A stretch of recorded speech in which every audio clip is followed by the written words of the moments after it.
Já, góða kvöldið, kæru Íslendingar sem eru herteknir af Dönum. Þið eru komin hér á hið eina sanna Frelsi TV, El Laivos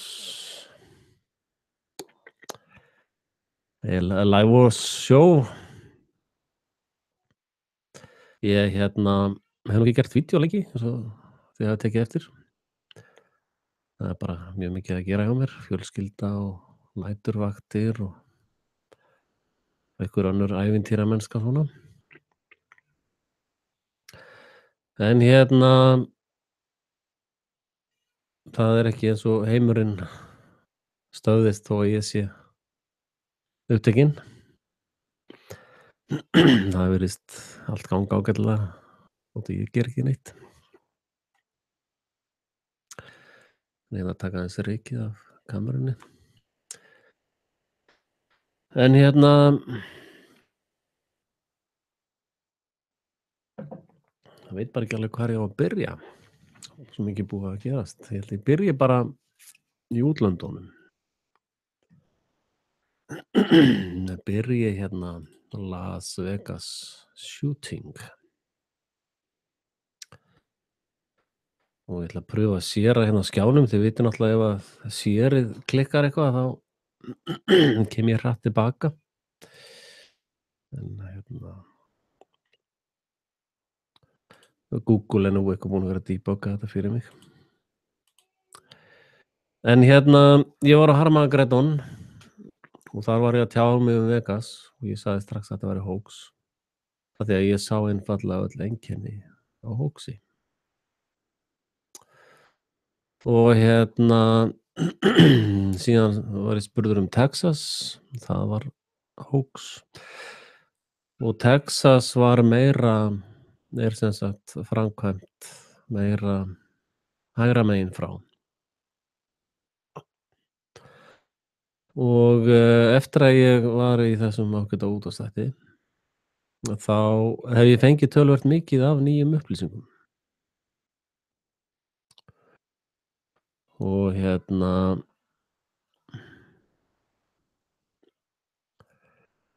að ég ætla aðeins að tjá mig það.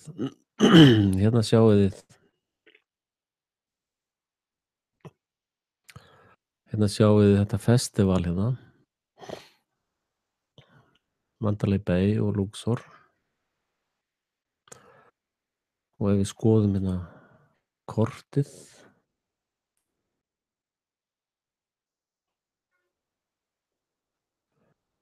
þá er við hvað heitir þessi vegur Las Vegas Boulevard, já. Las Vegas Boulevard, sjáið þið. Er boulevardinn. Er hótelið Mandalay Bay.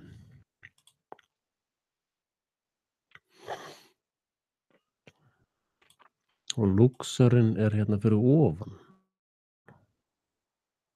Er Luxor Hotel.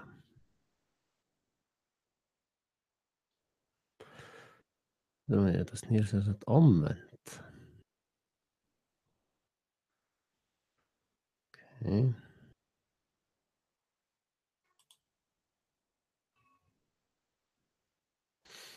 Það gerir eitthvað smá mistök. Fór ég allt í einu bara heim til mín. Þetta Mandalay Bay sem sagt. Það geta að snúa þessu kort einhvern veginn.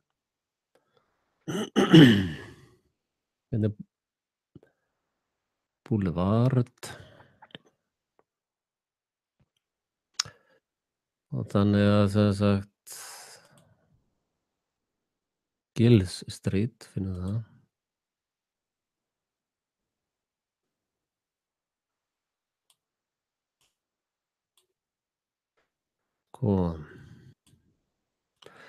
Þið vitið að það búið að vera mikil læti núna það er búið að vera gríðarlega mikið læti í kringum Sádi Arabíu. Þar hafa hreinlega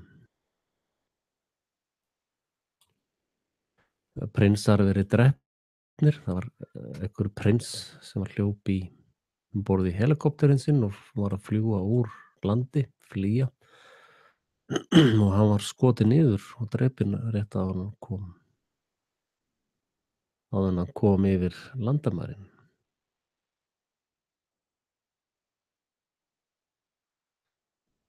Nei, heyrðu í mér þá? Það er eitthvað vesen hérna, sjáðu.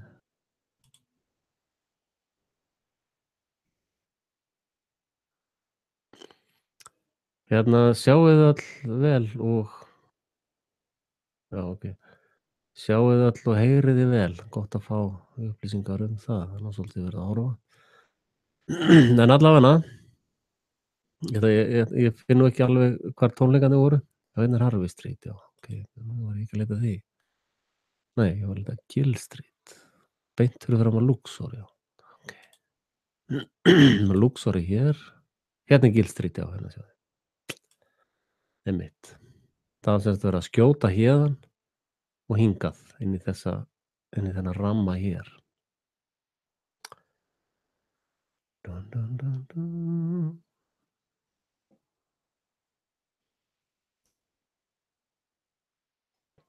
Já, það er eitthvað smá vandamál. Þið lótið inn aftur, segir Sófulingvist. Þá fáið þið myndina og allt út í. En þetta er sem sagt samsæriskenning mín, ja, atburðakenning mín hvað gerist í Las Vegas. Og hérna er Mandalay Bay, hér er Luxor Hotel, hérna voru tónleikarnir, sjáðu. Og þið horfið á allar þessar fréttamyndir, sjáðu, það sýnt hérna alveg hellingur, já, sjáðu hérna. Típist fréttaefni, sjáðu, alveg hellingur af myndum. Það sem er ekki á neinni af þessum myndum, sem er mjög athyglisvert. Sjáðu, hérna Mandalay, Luxury, hérna voru tónleikarnir. Þú ferð aðeins út, sjáðu, McCann International Airport. Það er enginn sýnt ykkur þennan flugvöll, sjáðu. Þessi flugvöllur er lykillinn að því sem var að gerast í Las Vegas. Las Vegas. Helikopters, Marvik Helicopters.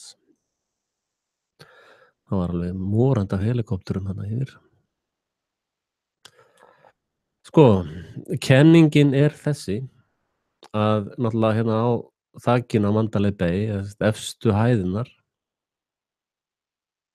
eru hreinlega eign Sádi-Araba. Þessara prinsa sem búið er að drepa eða hreinlega sitja í fangelsi eða svipta þeim öllum eigum og það er bara læti, sko. Þeir eiga allir efstu hæðirnar á hótelinu. Og kenningin er þessi að það stóð til að Trump myndi lenda hér á þessum flugvelli og það eru hérna bensíntankar, sko, flugvélabensín, mjög nálægt tormakinu og fleira slíkt. Að kenningin er sú að það er, sko, bein skotlína frá Mandalay niður á flugvellin, sko. Og hérna er þetta parking og að það virðist vera að hér hafi brotist út einhvers konar vopnuð átök á milli ákveðnra aðila. Og þá ætla ég kannski aðeins að fara yfir hvaða ákveðnu aðilar þetta eru. Og það er var 100 ára afmæli núna nýlega á Balfour Declaration glæpnum. Það sem að síónisti gaf öðrum síónista bara heilt land með fullt af fólki. Og það átti að vera eitthvað bara svona lögmætt að gera það. En á sama tíma, eða þess svipuðum tíma, þá var líka Sádi-Arabía stofnuð af sömu aðilum. Þannig að Sádi-Arabía og Ísrael eða síónistan, eru samkynja djöflar, sko. Og Ísrael er hjarta ógeðs veraldar. Þar er samankomið ógeðslegasta fólk veraldar. Rothschild-bankinn er þar og allt þetta bankaviðbjóður kemur þaðan og því er öllu stýrt þaðan og allar njósnir heimsins eru undir stjórn Rothschild í Síónistan. Allar, þeir eru með allar upplýsingar um þig, öll prump sem þú hefur framkvæmt á ævinni og þetta það er ótrúlegt magn af gögnum þarna um alla í heiminum. Og þessi síónista, gyðinga, humanista, sataníska, faróska, musterisreglu, frímúrara, Sameinuðu þjóðanna drullumall er ógeð heimsins. Og heimsveldi þeirra er að hrynja mjög hratt. Í fyrsta lagi trúir enginn á múnlendinguna lengur, eða tunglendinguna, sem að hefur fleiri en 2 heilasellur. Eða eru yfir 104 í greindarvísitölu. Allir sem eru undir 104 geta komist til lögguna. Þeir sem eru yfir 104 fá ekki að ganga þar inn, af augljósum ástæðum. Og sem sagt, dollaraveldið og ógeðsveldið og þessi korporatía fasismi er miklu hruni virðist vera. Og sem kalla þetta globalista eða þetta hefur ýmis nöfn. En þetta lið tapaði Víetnamstríðinu, fann svo nokkur veik lönd til þess að vinna, þar á meðal Líbíu, og stálu þar 140 tonnum rúmum af gulli og killdu og drápu alveg fullt af fólki. Og síðan ætluðu þeir að taka Sýrland og Sómalíu og nefndu 7 ríki, að ráðast inn í 7 ríki á 5 árum. Og meðal annars Norður-Kóreu. Og Norður-Kórea lærði af reynslu Líbíu og hinna. Og Norður-Kórea tekur ekkert í mál að hætta kjarnorkuvopna brölti sínu. Ekki það ég trúi á kjarnorkuvopn, en sem sagt ógeðsvopnum. Og það sem að fjölmiðlarnir hafa alltaf gleymt að segja, þeir gleymdu alveg að segja ykkur frá þessum flugvelli þarna. Þá hafa þeir alltaf gleymt að segja ykkur það að Ameríkanar hafa frá því 1950 eða 52 eitthvað frá lokum Norður-Kóreu stríðsins, að Norður-Kóreu stríðið var þannig að þeir unnu stríðið á 1 ári, hrottarnir frá Bandaríkjunum, og flugmennirnir komu tilbaka við generáluna og sögðu, heyrðu, það er ekkert eftir að sprengja. Við erum búin að sprengja allt sem sprengjuvert er. Já, við höldum bara áfram og svo sprengdu þeir í 2 ára viðbót, sko. Drápu alveg skriljónir af manneskjum og eru svo voðalega hissa á því að Norður-Kóreumenn séu eitthvað tregir til samninga við þá. Þetta er bara skelfilegir hryðjuverka ríki, sko, sem vil ekki semja við fólki sem sprengdi þá með napalm og eldsprengjum af öllu tagi og svoleiðis, sko. Og frá lokum Kóreustríðs hafa Ameríkanar 2 sinnum á ári verið með heræfingar til þess að æfa það hvernig geta drepið Norður-Kóreumenn. Og síðan er alltaf að væla undan því að Norður-Kórea sé eitthvað svona að spája að verja sig, sko. Og eru voðalega sárir yfir því að Norður-Kórea sé að verja sig, en er alltaf með þessar heræfingar 2 á ári. Og svo fóru þeir í Sameinuðu þjóðanna og töluðu alla þessa hálfvita sem eru diplomasía heimsins og voru að væla undan því Norður-Kórea vill ekki gefa upp sínu vopn og Norður-Kórea er svona við erum búin að vera til í 200 og eitthvað ár og verið í stríð á hverju einasta ári frá því verðum til, en það er Norður-Kórea sem er vondikallinn sem er aldrei ráðast á neitt. Þannig að Norður-Kórea gerði einfalt tilboð til Bandaríkjanna og það hefur staðið til boða í nokkuð mörg ár.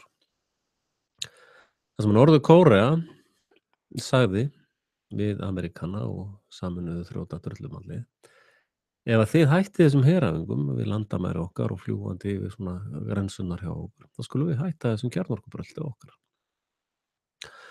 Og Ameríkanar sögðu bara fuck you, við hlustum ekkert á ykkur. Okay. Þá heldur bara ástandið áfram, sögðu Norður-Kórea. Þannig að eins og alltaf, ef þú fer að skoða málin, hættir að hlusta á fjölmiðlana þínar og tótt á þeim tillingin, þá kemst að því að það er bara ekkert, stemmir ekkert bókhaldið hjá þessum fjölmiðlum. Og þetta hefur heldur enginn sagt þér, nema ég. Og sko, Rússland og Kína og Íran og bara restin af heiminum, reyndar Evrópubúar eru alveg upp fyrir olnboga í þessum stríðsglæpastarfsemi, sko. Svíar sendu heila Saab-róbóta til þess að framleiða vopn í Sádi-Arabíu til þess að drepa fátækt fólk í Jemen sem á alla til hnífs og skeiðar og senda þeim síðan einhverja hjálp sem heitir bóluefni sem voru með sjúkdómum inniföldum. Þannig að það er gríðarlega mikill. Þú veist, það er verið að drepa börn þarna bara hægri vinstri með alls konar viðbjóði. Og og síðan var þetta stríð þarna í Sýrlandi og Bandaríkjamenn og síónistan, þeir töpuðu stríðinu í Sýrlandi sem eru mjög merkilega fréttir og NATO og allt þetta drasl. Þeir töpuðu stríðinu í Sýrlandi. Þeir töpuðu fyrir Rússlandi, Íran og Sýrlandi sjálfu, sko. Og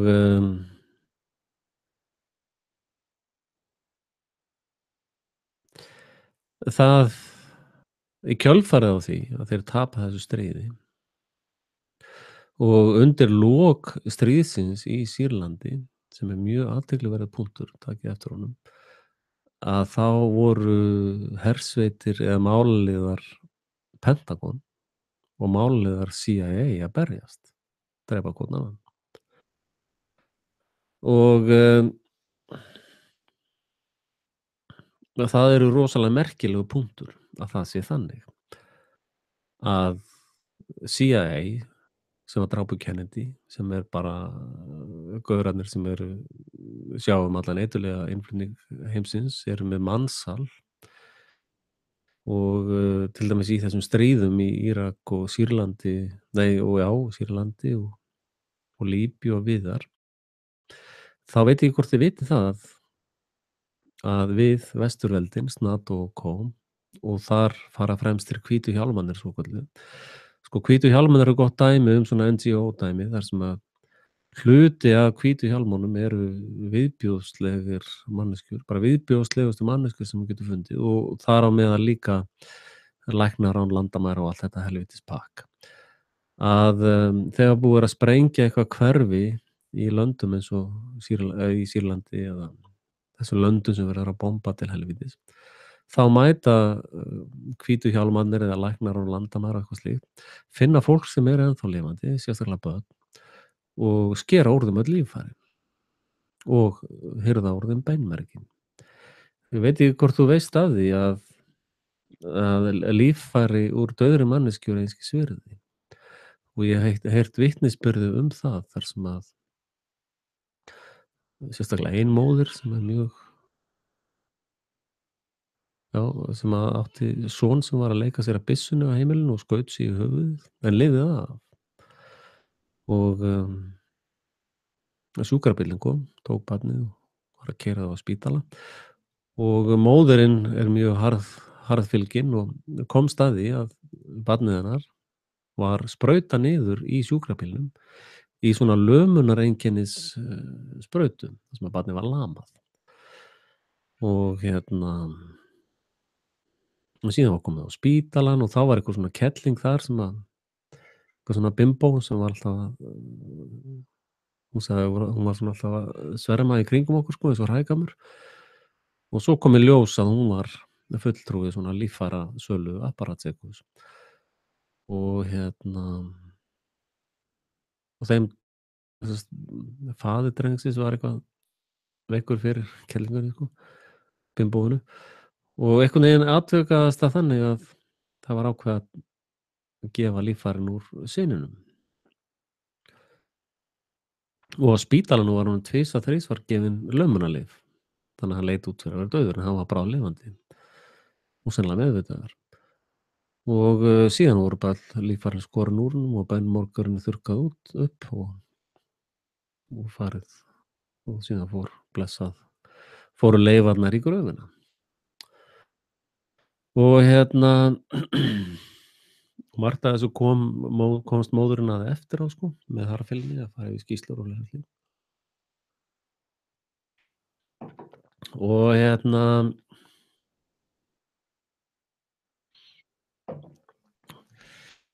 og það er allt sem að læknar segja við því er lygi. Og þeir segja við því að við tökum bara líffærin eftir að þú ert dauður eða dauð. Það er lygi. Þeir taka þau úr fólki þegar það er lifandi.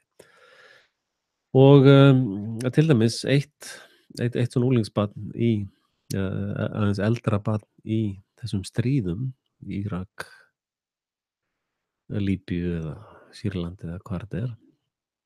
Eitt svona barn er með að skera það upp lifandi í partasölu og sérstaklega beinmergurinn, hann er verðmætastur. Þá eru þessi glæpamenn að hafa cirka 43 milljón dollara upp á grafsinu fyrir hvert lík hverja lifandi mannesku sem þeir ná úr rústunum í þessum stríðum. Og þetta er gríðarlega mikill business, miklir peningar í húfi og mikið af ógeðslega viðbjóðslegu fólki sem er í þessum og meira að segja mikið af Íslendingum í þessum bransa. Allir sem er að vinna fyrir NATO og Snató-kó og Sameinuðu þjóðirnar, allt þetta fólk eru þáttakendur í þessum glæpum. Og Landhelgisgæsla Íslands er mikið notuð í mansal eða sem kynlífsþrælkun og alls konar þrælkunarstarfsemi. Af því að þið sjáið alltaf þegar stjórnvöld fara að gera eitthvað svona herferð eins og gegn mansali, þá veist að þeir eru á kafi í því. Þegar þeir fara að gera svona átak gegn eiturlyfjum, þá veist að þeir eru á kafi í því. Þegar að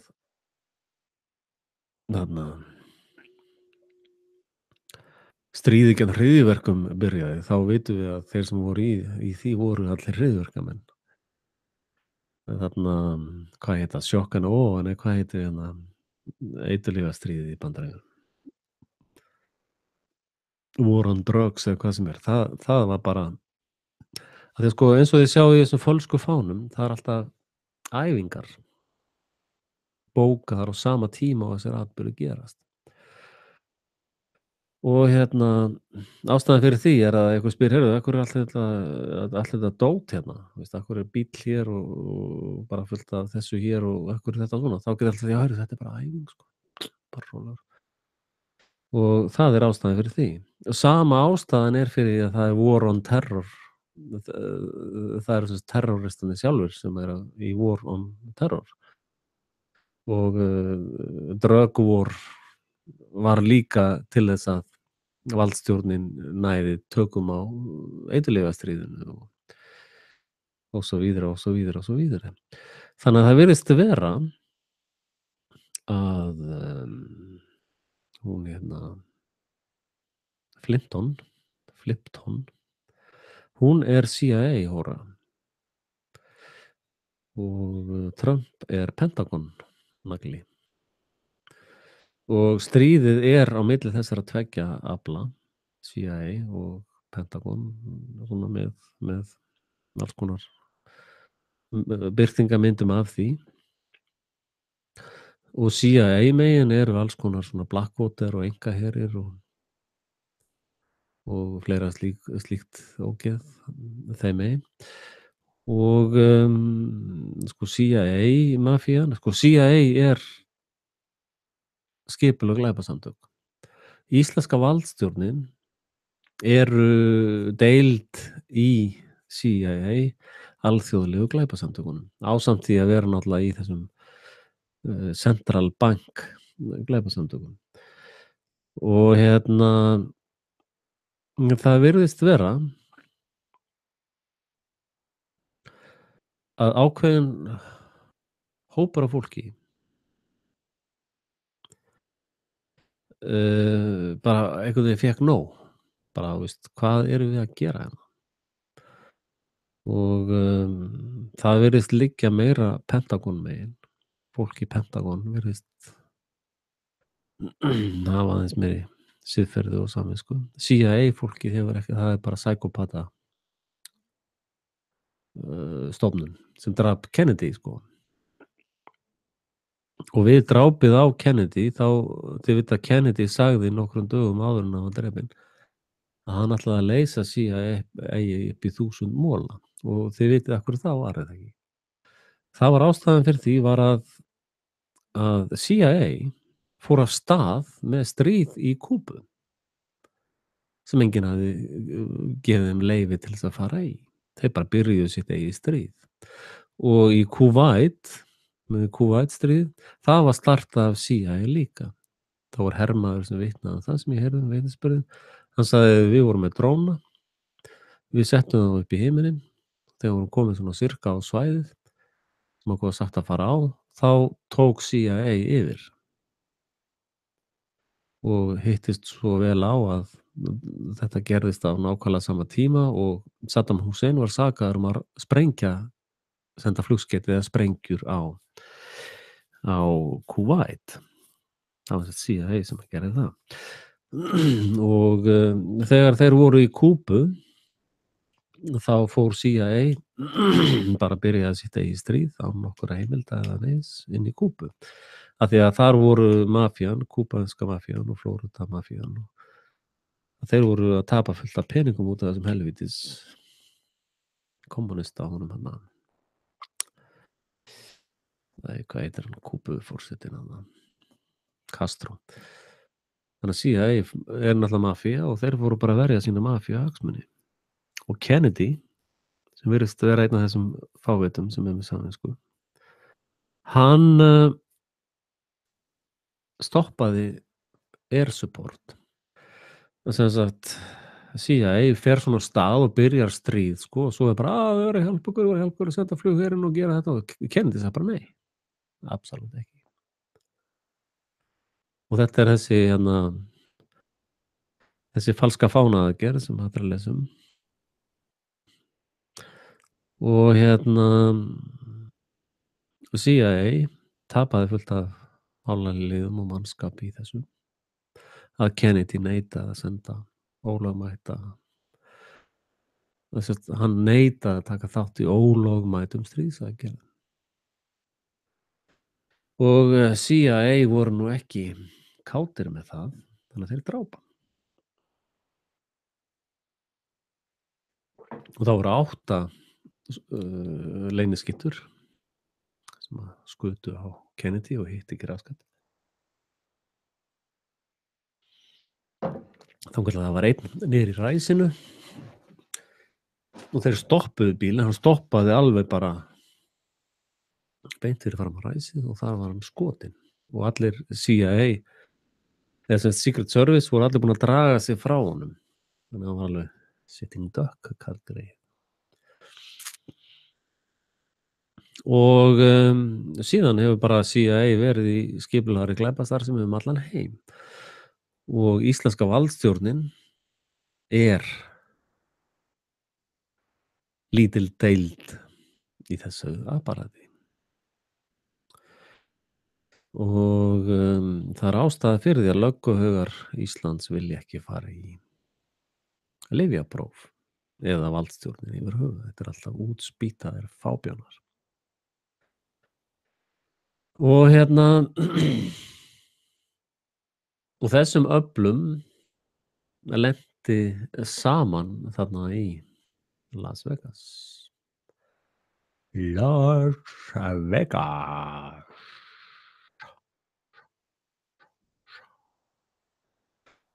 Og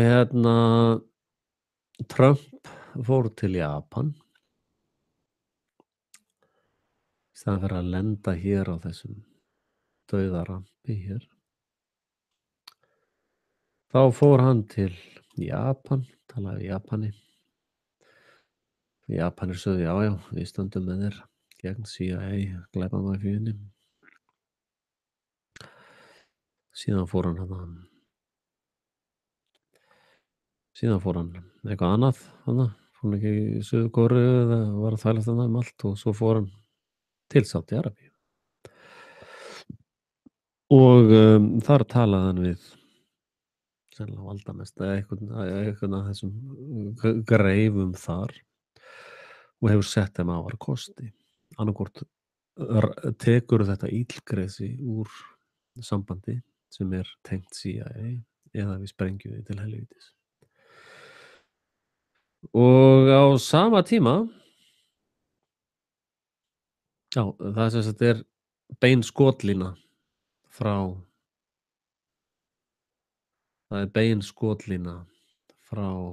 Mandalay Bay og niður í flugvöllinn. Og á sama tíma er Lebanon að lýsa yfir stríði á Ísrael. Í framhaldi af því er forsætisráðherra eða forseti Lebanon lokkaður til Sádi-Arabíu og hann er bara hvarf sporlaust þar. Og menn vita ekkert hvort hann er í gíslingu eða hvort það bara búið að drepa hann eða hvað. Menn vita það ekkert. Og Rússar og Sýrlendingar, þeir eru búin að vera að sprengja þessa CIA-málilega og Pentagon plebbana líka reyndar í leiðinni. Það er leið sem kallar sig ISIS eða Al-Qaida eða Jólasveinin eða Leppalúði eða hvað þeir kalla sig þann daginn.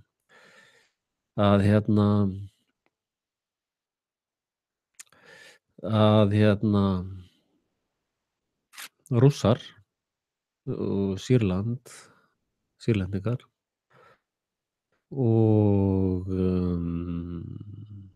aðalega þeir tveir hafa verið að sprengja þessa pleppa í loft upp hægri vinstri. Og þið munið eftir kúinu þarna í Tyrklandi og lætin í kringu það.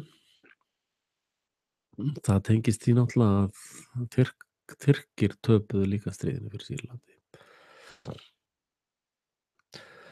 Og Íranir, þeir eru nokkuð sterkir hernaðarlega og hernaðarlega séð eru sem sagt tagið að skipta. Og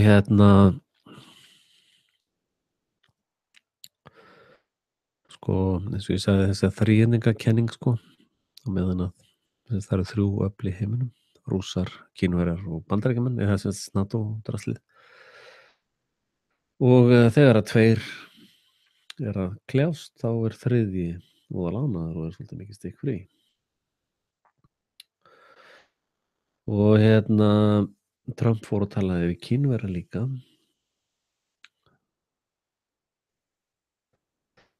Og sko, Ameríka er í raun búin að vera. Og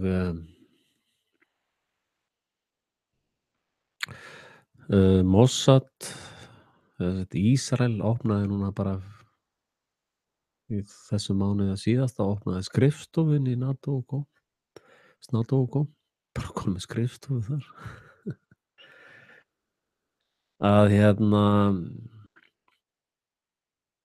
það er allir búin að fá nóg af þessum síónista plöfnum, þessum bankaráns starfsemi.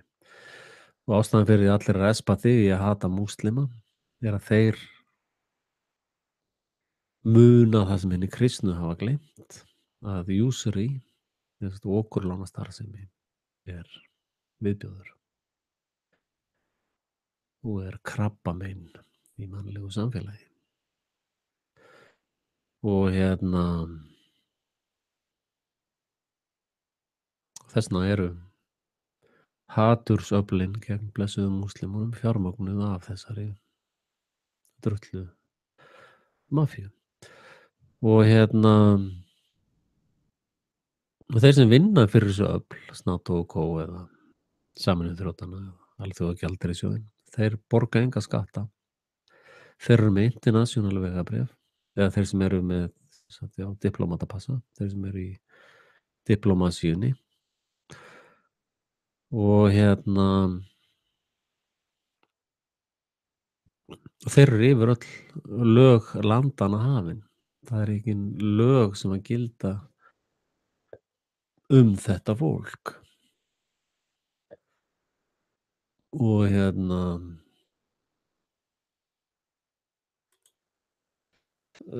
þau borga enga skatta eða neitt, enga gjöld eða neitt. Þau eru bara alveg stikkfrí. Þetta er nefnilega eins og barnaleikur. Munið þegar maður sagði stikkfrí í gamla daga þegar maður var í eltingaleik sem var stikkfrí. Og þetta fólk er bara allt saman meira og minna stikkfrí. Er á kafi í eiturlegu innflutningi til þess að eyðileggja líf barnanna þeirra. Þeir eru með svona skottulækna sem kalla sig geðlæknar eða eitthvað svoleiðis og dæla svoleiðis eiturlyfjum ofan í kokið á barninu þínu og síðan þramma þessir fávitar inn á fæðingardeildir og að rífa börn af brjósti móður sinnar. Það er óðurlega gott, víst. Og þetta lið er allt saman bara, þetta er bara rugl, skilur. Bara vitleysa. Og góða fólkið, þeir sem hafa samvisku og vita að það sem ég er að segja er hárrétt, að þið eru bara gungur og aumingjar. Miður, þá er það bara staðreyndin. Og eru svona eins og Pétur svolítið. Ef ég er Jesú og þið eru Pétur, þá sagði Pétur við Jesú sinn: heyrðu, ég mun ganga með þér í gegnum dauðann, sko. Þú getur treyst á mig. Ég mun sko standa með þér, Jesú minn, sem ég Pétur heiti.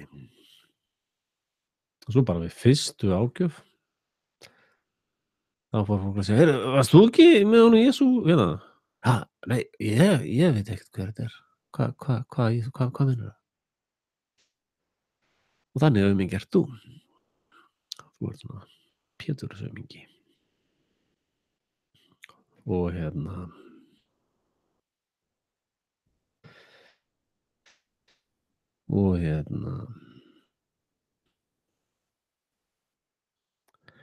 ég get setið hérna í 1000 ár og sagt þér sannleikann. Þú munt samt ekki fatta hann. Af því þú ert of heimskur. Eða heimsk. Og of mikill aumingi til þess að díla við það. Miður, þá er það nú bara staðreyndin. En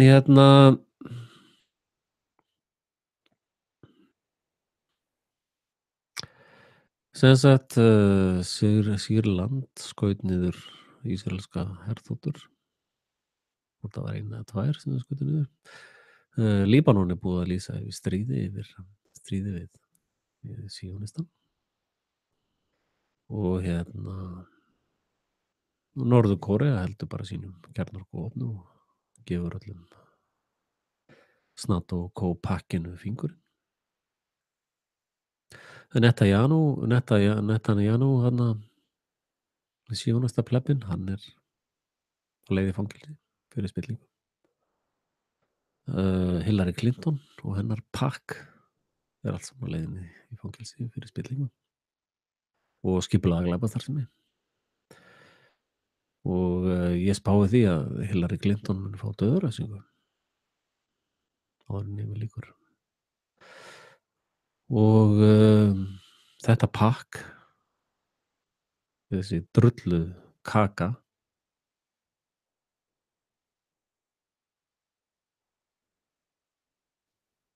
emjar og æpir, af því núna þurfa að horfast í augu við aðgerðir, við gjörðir sínar. þetta pakk, þessi drulluhalar þurfa að horfast í augu við það að þeir eru búin að skaða milljónir af börnum. Og til dæmis í Indlandi þegar þeir komust að því að þessi bóluefni sem var verið að gefa börnunum þeirra lamaði 50.000 börn í Indlandi. Þá fóru foreldrarnir og sprengdu eða drápu hjúkrunarfólki sem var að gefa sprauturnar. En þeir sem að fjármögnuðu dæmið, eugenister eða sem sagt morðingjarnir, Bill Gates og slíkt fólk, það heldur bara áfram starfsemi sinni. Og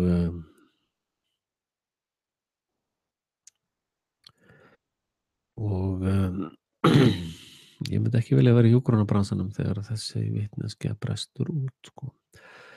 Og þegar fólk áttar sig á því að valdstjórnin er skipuleg glæpastarfsemi. Ég er þið vita að ég hugsa svolítið myndrænt. Sko. Ísland var hertekið 1662 og sú staða hefur ekkert breyst. Stjórnarskrá Íslands er í yfirlýsingu það hvernig á að reka þetta þrælabú sem Ísland kallast. Valdstjórnin með þessum hræsnarétti sem er fallinn núna, það er ekki álit hræsnaréttar eða dómarans eru minna virði heldur en síðasta klósettpappírsblaðið sem þú notaðir þegar þú skeindir þér á raskatinu. Það hefur allavega einhverja hitaeiningar rétt eftir að þú skeindir þér. Dómar hræsnaréttar eru lægra settir en það. Það er ekki engin orka í því. Og ég sé það svolítið fyrir mér eins og valdstjórnin sem er skipulögð glæpasamtök eru bara daginn út og daginn hinn að eyðileggja líf fólks, eyða fyrir börnum, eitra fyrir börnum og drepa börn og gamlingja. Það liðið drepur gamalt fólk. Ég hef orðið svona vitna því skáallt í gegnum fyrrverandi kærastinu minna. Það sem einstaklingur var bara drepinn á Borgarspítalanum með sprautu. Og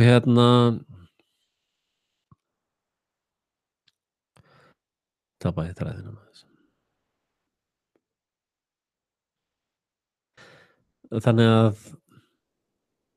glæpastarfsemi, valdstjórnin er bara að stunda sínu viðbjóðslegu verk.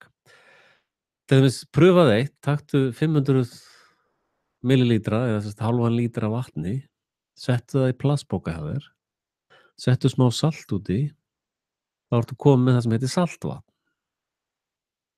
Og það er selt á 18.000 krónur, hálfu lítir. 36.000 kall sem sagt, heill lítir. Vertu bara heim í eldhús og búðu til nokkra svona plastpoka og sjáðu fyrir þér gróðan og kostnaðinn sem þú þarft að leggja út fyrir. Þetta er flutt inn frá Rockefeller.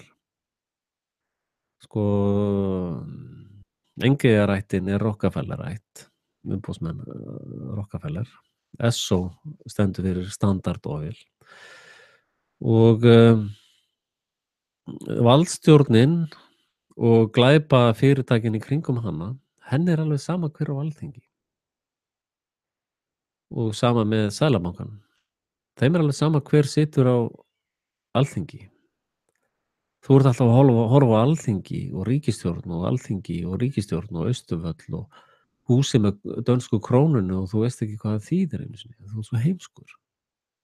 Já, svo heimsk. Að sko, ég sé fyrir mér svona alþingismenn eins og fjósamennina sem að eru bara að taka skömmina.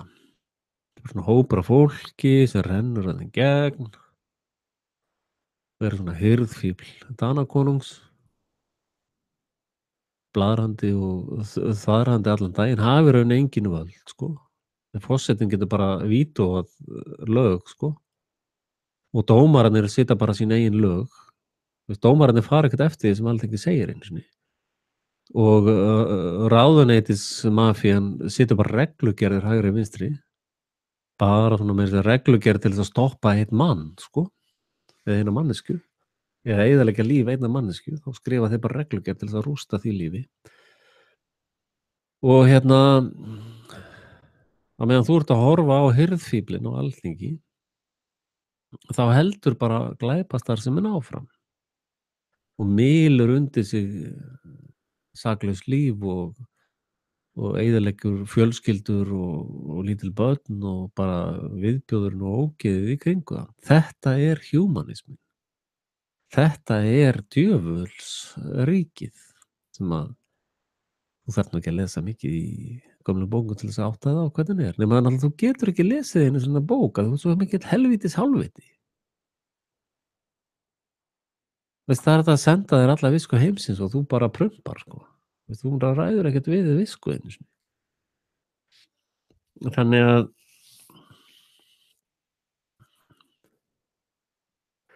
sko ef ég já, ég held að ég sé búinn að útskýra þetta Las Vegas mál alveg í öreindir, að þetta er sem sagt þessi borgarastyrjöld í Bandaríkjunum og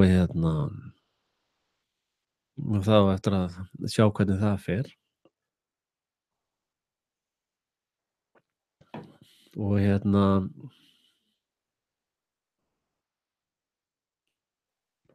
spurning hvað ég tek næst. Sko, eyðimerkurgangan, þjóðfélagsverkfræði, vakning, þegar fólk er að vakna til þess að valdstjórnin er skipuleg glæpasamtök. Þetta er ekki í fyrsta skipti sem það gerist. Þegar að þetta gerist, þá þarf að fara í eyðimerkurgöngu. Og Ísland er í eyðimerkurgöngu núna. Og í Egyptalandi var náttúrulega þar voru þrælar og svona elíta eins og er núna. Og ef að þú ert ekki í elítinni, þá ertu þræll. Þótt þú sért á heimskur eða heimsk til þess að skilja það. Að þegar að þrælarnir í Egyptalandi plottið, föttuðu glæpastarfsemina, þá opnast Rauðahafið, hafið splittast upp og þú heldur að sé verið að tala um rautt haf, það er verið að tala um mannfjöldan. Hann splittaðist, sem er þá væntanlega til svona cirka helminga. Helmingurinn vaknaði, eins og ég er glaðvakandi, og þó þreyttur sé, að mannhafið splittaðist upp. Og Móse, sem er alltaf verið svona eitthvað talað um að hann hafi verið að bjarga vöknuðu mannhafinu, að hann var hluti af elítunni og hann hætti aldrei að vera hluti af elítunni. Hans verkefni var að fara með þessa vöknuðu fábjána í gegnum eyðimerkurgönguna. Og þú ert fábjáni á eyðimerkurgöngu og þú veist það ekki einu sinni. Nei, þú ert svo mikill heimskingi. Og Móse, það hrynur alltaf smá áhorfendafjöldi þegar ég tek á okkur.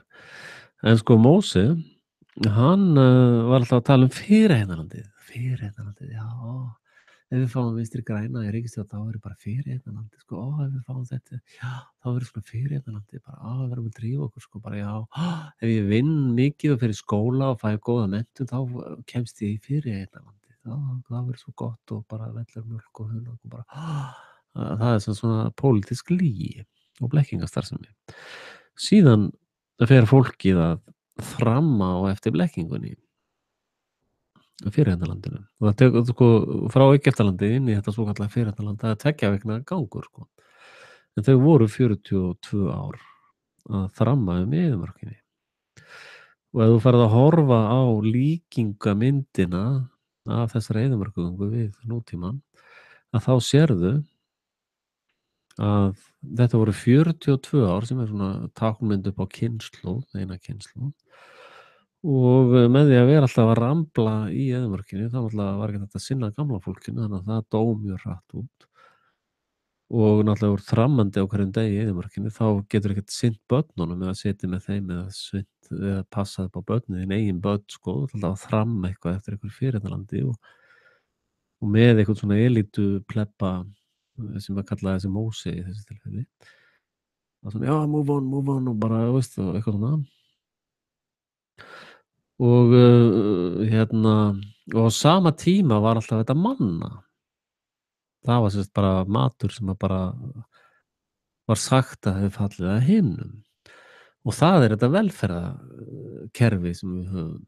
Að það bara, þú veist, það bara fellur matur af himnum. Þú þarft ekkert að vinna, þú þarft ekkert að gera neitt. Og það er það sem verið er að gera. Það er verið að það er sem sagt hirðfíflasýning þarna við Austurvöll, undir húsinu þarna með kórunni. Þrælastarfsemin og harðránið og svikastarfsemin er á fullum svingi sko, undir verndarvæng vélbyssusveita valdstjórnarinnar og einhverjum svona dómstóla fyrirbærum sem að eru ekki einu sinni lélegur brandari, þú veist, það er bara þú veist, það er bara þessi dómstólar, meira að segja þeirra eigin dómarar eru að koma fram og styðja mál mitt að þetta séu ræsnaréttir. Og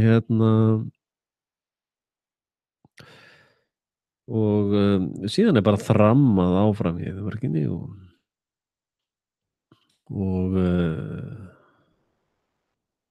þjóðin grisjuð og svona strímlægnuð löguð svolítið til þess að keyra þau síðan beint aftur inn í þrældóminn.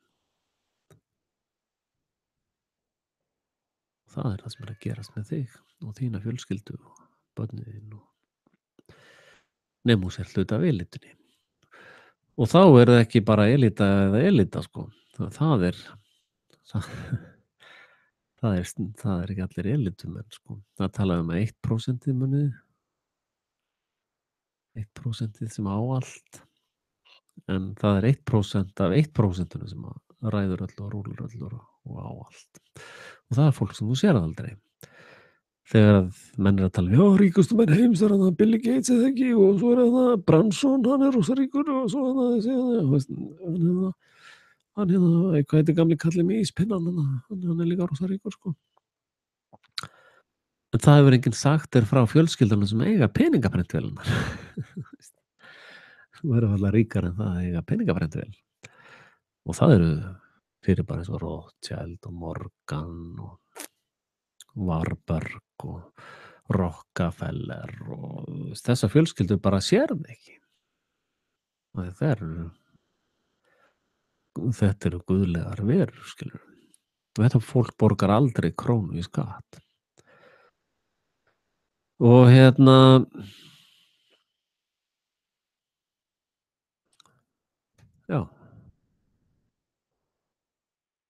þannig er nú það. Þetta er mjög einföld heimsmynd. Og þeir sem að kunna lesa Biblíuna og skilja það sem í henni stendur og kunna lesa í gegnum kryptóið sko. Þú veist, ef þú ferð í eitthvað af þessum kristnu söfnuðum sem eru nú alveg frábærir sko. Ég mæli með því að allir fari í slíka söfnuð. En þetta passa á því að þeir eru flestir undir stjórn síónista sem eru í raun þjónar Satans. Og ef þú hefur visku til þess að fara í kristin söfnuð og draga til þín andlega næringu og uppfræðast og varast vélabrögð síónista eða satanista sem er í þessum kirkjum mikið, þá ertu í góðum málum. Og nú er að koma til landsins svona sprellikall, Jordan Peterson, sem ég hef hlustað á örugglega meira en 50 klukkutíma á efni með honum. Og hann er að tala svona voða mikið biblísku. Hann er svona með að blaðra biblísku. Það er mikið að vasast í Gamla testamentinu og skilur í raun ekkert andlega hluti eins og Jesú eða heilagan anda eða slíkt. Enda talar hann ekki mikið um það. Þannig eru musteris plebbar. Þeir vilja ekki lenda í heilaga andanum, sko. Það fer, það fer illa með menn í góðar áttir reyndar. Að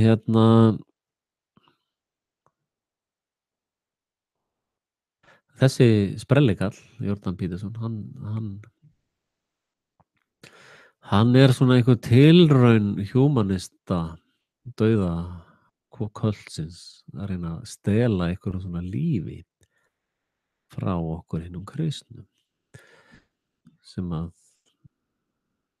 lifum alltaf í nægtum, alveg sama hvað ástand er í heiminum, þá erum við alltaf hamingjusöm og uppfyllt, sko. Og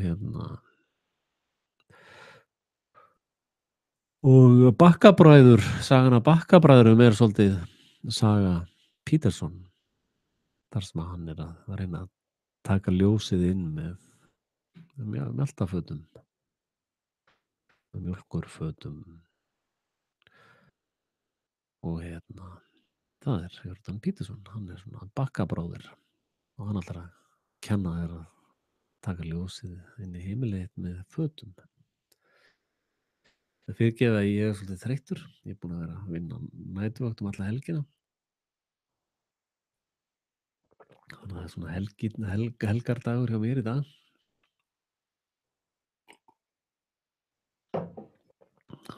Og ég gerði nú þetta live aðalega til þess að leiðrétta þetta, þess að koma fram með þessa nýju kenningum Vegas. Að sem sagt Vegas var stríðsátök á milli þessara afla sem ég var að lýsa áðan og síðan er straujað yfir það svona fölskum fána, mekkanói. Og ég er sem sagt á því að einhver hafi dáið þarna í crossfire á milli þessara aðila og hugsanlega hefur hlutað þeim verið bara þessi málaleiðar eða sátar eða þessi hermenn sem voru að berjast þarna á þessum vígavelli í Las Vegas. Og það stemmir við að það komi ekkert fólk inn á sjúkrahúsin sem var slasað eða dáið. Þetta var military operation og þá notar ekki civil sjúkrahús, þá notar hersjúkrahús. Og það var töluverð flugtrafík þarna á þessum flugvelli. Það voru alls konar flugvélar án bíkersins, eða staðsendingarbúnaðarins og slökkt á því og það bara allt í gangi þarna. En þá ætla ég að taka fyrir lokamálið. Ég var ekki mjög lengi í kvöld. Ég þarf að fá, ég meina ef ég á að gera meira þá þarf Frelsi TV að standa undir lífebrauði mínu sem það gerir engan veginn. En þakka ykkur sem eru að styðja mig. Það eru nokkra einstaklingar sem eru mjög trúfastir í því. Það er alveg ótrúlega jákvætt fyrirbæri. Og ég ætla aðeins að fjalla 50 blaðsíðna dóminn sem fjall nýlega. Og það er nú bara þvílíkur farsi að hálfa væri nú. Sko 28 milljónir. 28 milljónir. 19 ára fangelsi. Manneskja sem er sögð hafa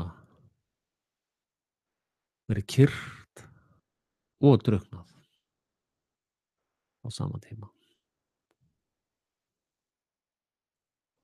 Það sem Jón Steinar Gunnlaugsson var að segja, að þegar að menn er að gera bull í dómskerfinu þá skrifaði mikið bla bla bla bla bla. Og það er alls konar svona bara huff and puff en það er ekkert substance.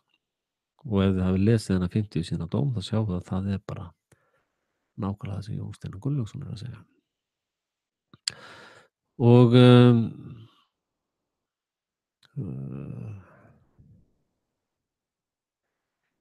hérna, uh, hvaðan koma þessar 28 milljónir? Hvað er það? Er þetta ekki morðmál? Er ekki bara þú er morðingi, dæmdur og ferð í fangelsi? Af hverju 28 milljónir? Hvað er það? Var þetta fjárkröfumál?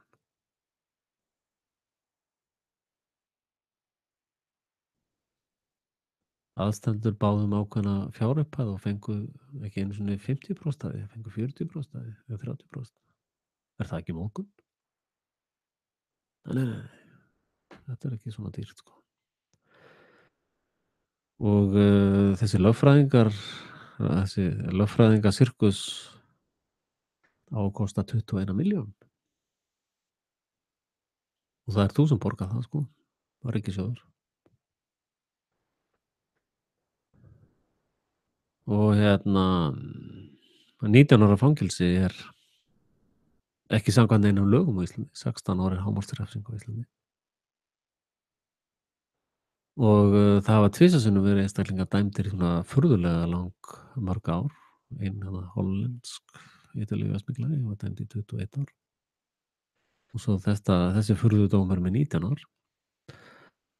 Að það er ekkit í samræmi við nein íslensk lög. Og aðgerðir í þessu máli er ekki í samræmi við nein alþjóðalög.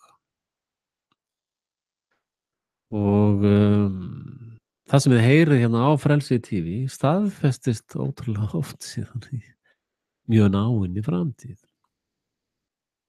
Þegar ég minntist fyrst á saltpokana eða sykurpokana eða hvað þetta er. Eða þú ert svona detaila plebbi þá fuck you. Að sko,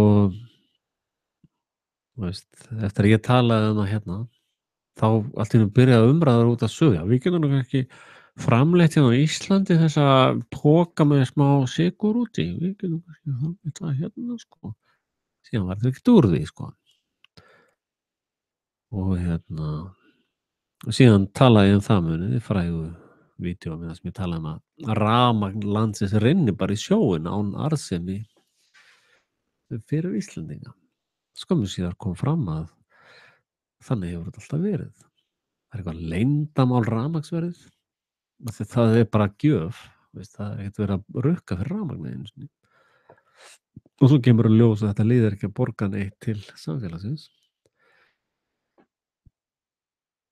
Sem er ekki þar sem ég er að leggja til skatta, sko, að innheimta skatta með valdi eða ofbeldi er glæpur. Hins vegar ef þú gengur í fyrirtæki með einhverjum, þú gengur í rekstur með einhverjum eins og á þessum álverum, þar sem að við Íslendingar fjárfestum skriljónir og tökum ábyrgð á orkuverum gegn hagnaði, við förum í fyrirtæki til þess að hagnast á því, þá er það ekki sama hugtak og skattar. Það er einhver aðili sem kemur, hei, ef að þið viljið koma í business við okkur, þið gerir svona orkuver og fjárfestið í því með fullt af peningum og þá ætlum við að deila hagnaði með ykkur. Svo þegar á hólminn er komið þá eru þessi businessfélagar ekkert að deila einum hagnaði, þeir stela honum allir.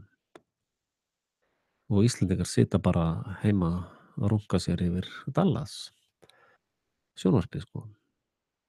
Bláfátækir og geta að vera að missa húsið, sko. Og búið að rífa af þeim börnin á fæðingardeildinni og sprauta blýi í raskatið á þeim, eða aluminium og eiturefnum og drullu og viðbjóði. Og svo er fólk í þessu ástandi bara, Axel, þú er geðveikur, Axel, þú er bara geðveikur.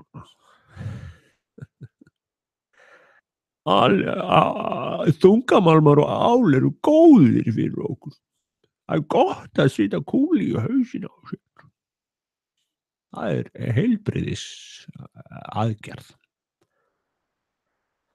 Þú veist, það er bara heimskan nær nýjum hæðum á hverjum degi.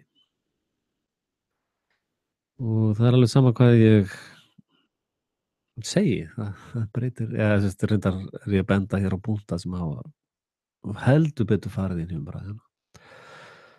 og ég hef svo sem áður haft stór áhrif á íslenskt þjóðfélag eins og með hugmyndum um greiðsluverkföll og, allir dómar Hæstaréttar í kringum skuldamál almennings á Íslandi eru glæpsamlegir og, innheimtulaun lögfræðinga eru glæpsamleg líka og, ef að þessi 5 sem að skilja mig eru til dæmis til í að styðja mig til forseta, þá mun ég láta það vera mitt fyrsta verk að breyta skilgreiningu forsetaembættisins úr alifuglarækt yfir í meindýraeyðir. Það er það fyrsta sem ég mun gera. Síðan mun ég skipa eðalmenn í öll embætti.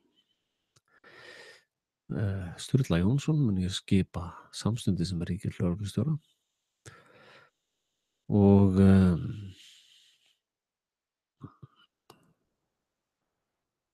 alls konar fleiri aðilar sem ég veit og hef unnið með mun ég skipa í önnur í sem sagt ríkisstjórnina og mér er bara alveg sama hvað Alþingi er að runga sér í húsi konungs. Og sko þegar þú ert í stríði við skipulagða glæpastarfsemi þá þarftu stundum að gera meira en það sem gott þykir. Og best er að taka menn með hælkrók. Þú veist að í sjálfsvarnaríþróttum þá tekur þunga andstæðingsins þess að draga niður. Og þess vegna er mjög nauðsynlegt að koma mér í stöðu forseta í þessu bingói sem er þarna í gangi. Af því að þá get ég náttúrulega ég væntanlega yrði drepinn þarna fyrstu 5 mínúturnar. En þá er allavega komið módel. Þú veist, þegar búið er að drepa mig þá kemur einhver annar og segir hei, já þetta var sniðugt hjá Axel, ég geri bara það sama. Þannig að þetta er þessar hugmyndafræðir mínar og þetta sem ég er að segja snýst ekkert um mig eða mitt líf eða hversu langt það endist. Af því að baráttan er ekki við menn af holdablóði, eins og ég er, mest af holdablóði, heldur við anda við erum vonskunar í himingeimnum. Og þótt að Jesú hafi verið drepinn, sjáðu, þá breytti hann heiminum. Þótt að sé búið að sitja fullt af drullu og skíti yfir það sem hann var að segja og ég er nú svona að reyna að clarifya það fyrir þér. Þá eru gersemar heimsins að finna í Biblíunni og því sem Jesú var að segja. Og Jordan Peterson ætlar núna að koma og kenna þér á Gamla testamentið. Því hann er í musterisreglunni.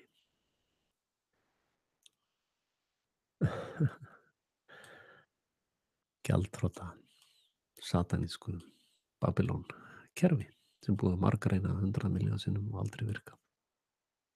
Alls þar sem að kristni fara að njóta sín, það byrjar alltaf að blómstra. Og muniði þegar að einhver prestur á Íslandi að koma inn musterishóran og daðraði við hann og hann reyndi að kissa hana, þá var allt bara jálað, bara allir prestar landsins eru barnanýðingar og viðbjóður og ég bara veit ekki hvað og hvað. Heyrðu, er ekki að koma í ljós að söfnuður humanista er bara í verri málum í Hollywood, er bara í human trafficking og eru bara með rýðingabúðir á það sem að menn eru að hokkast á börnum daginn út og daginn inn og eru með snöffmyndir þar sem að verður að ríða börnum og drepa þau svo. Og það hefur komið opinberlega fram að fyrrverandi forsætisráðherra Bretlands hafði unun af því að skera litlar 6 ára stelpur á háls og fékk eitthvað kynferðislegt kikk út í því.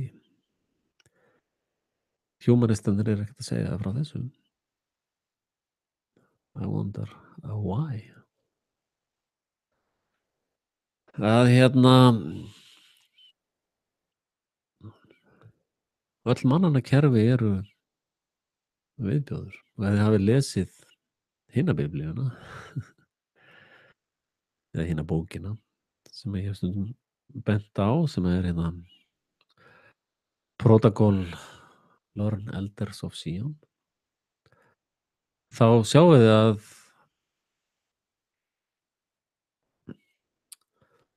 þá sjáið þið að þar er mjög djúp greining á manneskjum. Að ef að manneskja getur auðgað eigin hag, eins og þegar þú kemst á Alþingi eða inn í valdstjórnina, þá færðu strax sérstakan reikning í bankanum sem heitir eignastýring. Og það er sama á í Bandaríkjunum, ef þú kemst inn á þing þar. Cynthia McCallum, eða hvað hún heitir hana. Cynthia, þingmaður, hún sagði þegar hún byrjaði á bandaríska þingunum, þá mættu AIPAC, síónistanir, eða AIPAC frá síónistan, mættu þeir og sagði, heyrðu, ætlar þú ekki að hjálpa okkur að nauðga Bandaríkjamönnum? Þá sagði hún bara nei. Þá sagði ég, þá færðu ekkert, þú myndi ekkert komast neitt áfram, en ekkert funding og ekkert við þessu. Eða þess að þú kemur engum málum í gegn. Og sama er á Íslandi. Ef að þú ert í einhver svona stöðu í hirð, meðal hirðfífla Danakonungs, þá færðu svona tilboð.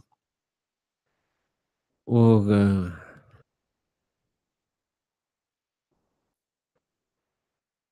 hérna, ef þú ert hlýðinn, ef þú ert ekki villiköttur, þá færðu eignastýringarreikning sem að snýst það að hverju morgni er eitthvað sem að veðjar fyrir þig á eitthvað fyrirtæki eða eitthvað, hveiti eða eitthvað, hvort það fyrir upp eða niður.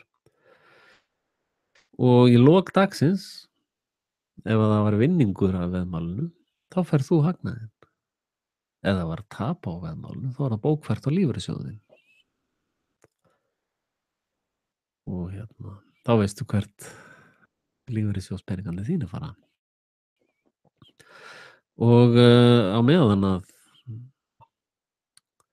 þessir fulltrúar þínir eru lamaðir af viðbjóði og siðleysi og drullumalli á öllu tagi, að þá ert þú bara fátækur eða fátæk. Þú getur ekki fætt börnin og ef þú eignast börn og eitthvað annað barn prumpaði skakt út í vindinn, þá mæti bara hersingin á fæðingardeildina og rífur það barnið. Og ef þú ert með brúðkaup, þá mætir þyrluhersveitin með vélbyssurnar og eyðileggur fyrir brúðkaupið. Af hverju?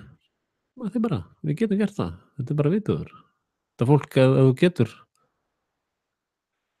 ég meina, þú veist, þetta er satanist kerfi. Það er svona. Og það eru tvær leiðir til þess að læra í lífinu. Annaðhvort geturðu lært af bókum eins og Biblíunni eða einhverju slíku. Eða þú getur lært af reynslunni. Og þeir sem að eru með mjög háa greindarvísitölu, ekki það greindarvísitala eins og hún er kynnt fyrir okkur er hoax eða er blekking, og þeir sem eru fullir af visku, þeir geta lært af reynslu annarra. Og þeir eru einmitt, það er fólki sem ég hef mjög mikið kynnst í frelsuðu kirkjunum. Það er fólk sem hefur þennan einstaka hæfileika að læra af reynslu annarra. Og það er eiginlega hámark viskunnar.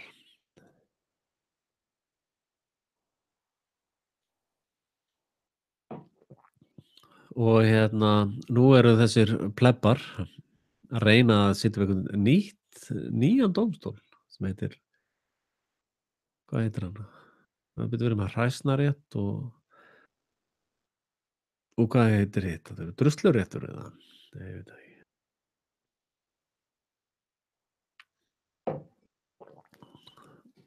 Víkingadómur er ekki lengur elsti, eða yngsti dómur landsins. Það er hérna, hvað heitir, já, landsréttur, landsréttur. sem sennilega bara einhver réttur, skilurðu, eins og nings eða eitthvað svoleiðis. Að já, það sem sagt er að það er að sverma að ógeðinu. Síónistan mun sennilega vera eitt á kortinu. Bandaríkjamenn munu hrynja og falla inn í borgarastyrjöld. Og það þarf svo mikið að ráðast á þeir sjá að drepa sig sjálfur.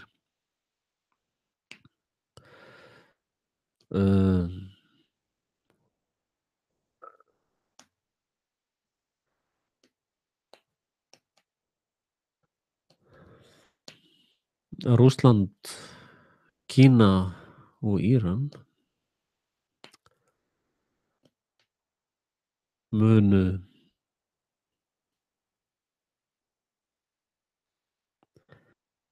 ríkja næstu 100 árin. Tími NATO og kó eða þessara síónista og musteris pleppa er liðin. Og þetta fólk sér fram á sem sagt makleg málagjöld. Þú munt sjá hræsnaréttardómara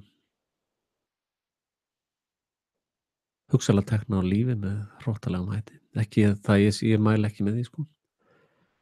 Það segir mér að þeir sem gera það eru engu skárri. Læknar og hjúkrunarfólk munu verða hugsanlega hafa þessar nornir sem voru brenndar á báli verið í svipaðri starfsemi og læknar og hjúkrunarfólk er í dag. Ekki að ég óski þeim þess, sko.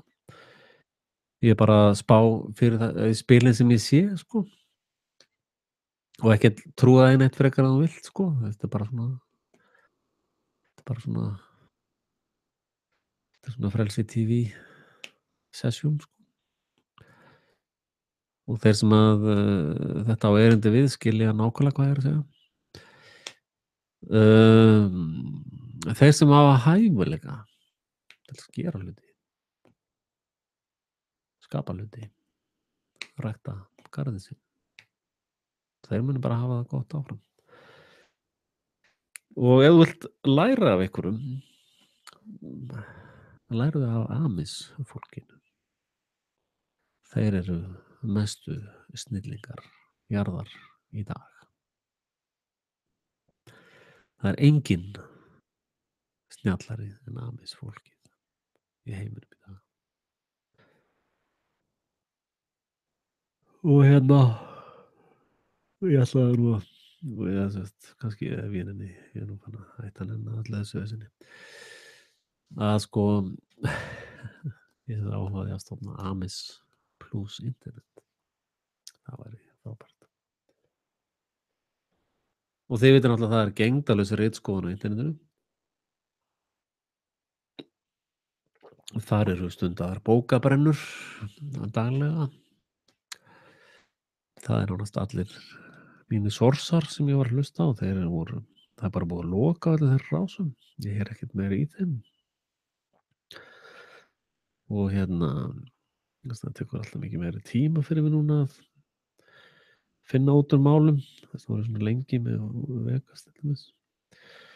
Og ekki nóg með það, heldur það er að decrypta í gegnum það er fullt að liði núna komið sem þykjast vera svona samsæringar, en eru í raun að dreifa hlutunum, eða eru disinfo agentar. Og þegar ég hafði svona félaga sem sá hlutin alveg skýrt eins og ég, þá var mjög fljótlegt fyrir að vinna þetta. Núna þarf ég að dekóta disinfo agentana sem tekur yfir miklu meiri tíma. Og ég hef bara orðið ekki tíma í þetta. Ég ég óska nú bara eftir einhverju hjálp eða sjálfboðaliðum. Ef ég gæti lifað á þessu, þá myndi ég bara gera þetta og sennilega heimasíðurnar. Mér finnst mjög gaman að gera heimasíður. Það var nú einmitt einn kúnni sem ætlaði að vera að spá í að koma í viðskipti við litlu auglýsingastofuna mína sem heitir Helium, en þorir ekki í viðskipti af því að ég var í viðtali á Hermangeða og er með þessar furðulegu viðskipti við svona menn eins og hann Axel. Þannig að maður svo sem fær alveg að kenna á því fyrir að vera ég sem bara gaman. Það verður ekki allir að bera sinn kross og allt það og heita þessu helvítis væli. En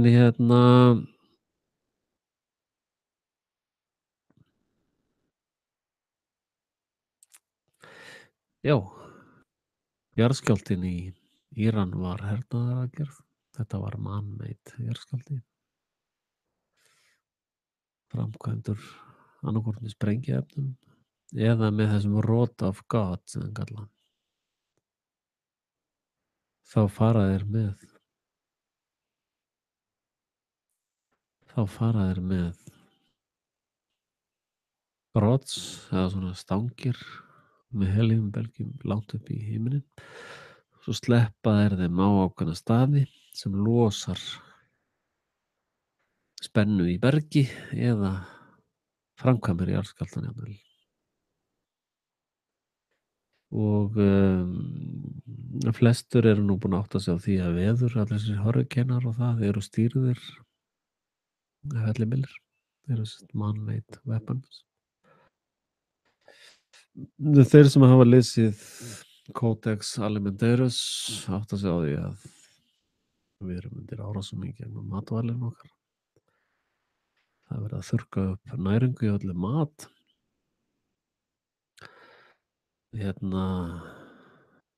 Á sama tíma er verið að spreyja eitri bara í andrúmslofti hjá okkur, í vatnsbirgðirnar hjá okkur.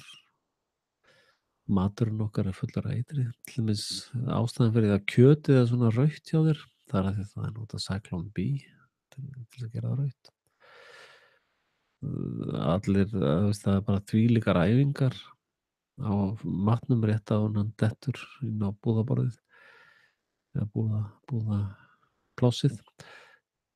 Það er alls konar æfingar til þess að græða nokkrar ekstra krónur á þér fávitanum og það kosti þig gríðarlega mikið í heilsu tapi. Og nú eru hver humanistinn á fætur öðrum að koma fram og lýsa því yfir þetta sé ógeðs samfélag. Eins og ég hef alltaf verið að segja. Humanistar, satanistar, þeir sem að skilja ekki Guð eða frelsisverk Jesú Krists munu alltaf lifa í helvíti að eigin vali. Og við hinir kristnu munum alltaf rétta fram hendina og segja: Viltu ekki frekar líf? Þetta er þennan helvítis dauða. Sumir segja: Já, ég vil líf. Flestir velja hins vegar humaníska, sataníska dauðan. Stendur í Biblíunni að 1000 munu falla þér til hægri hliðar og vinstri hliðar en ekkert mun vinna þér megin. Og þá er ég ekki endilega að tala um líf eða dauða, sko.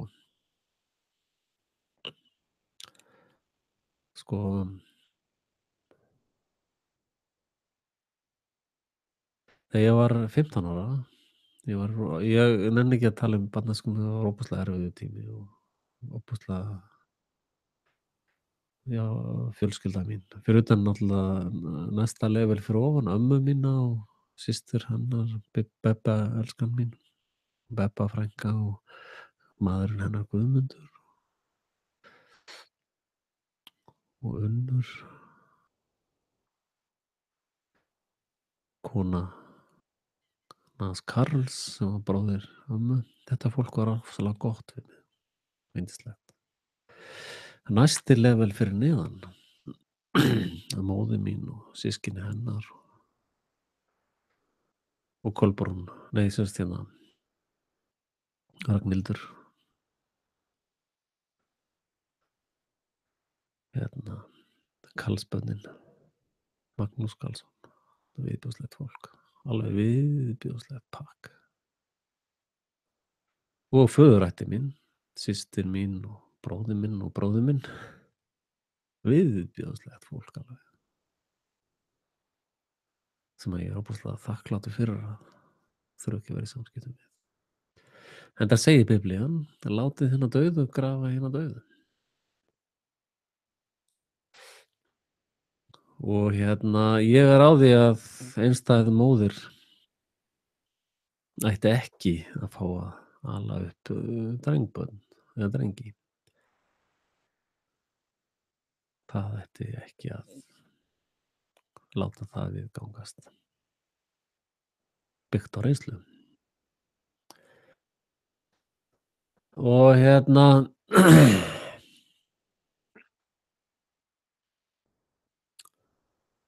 margt var mér til blessunar. Og lífið mitt hefur verið alveg yndislegt. Og er alveg yndislegt. En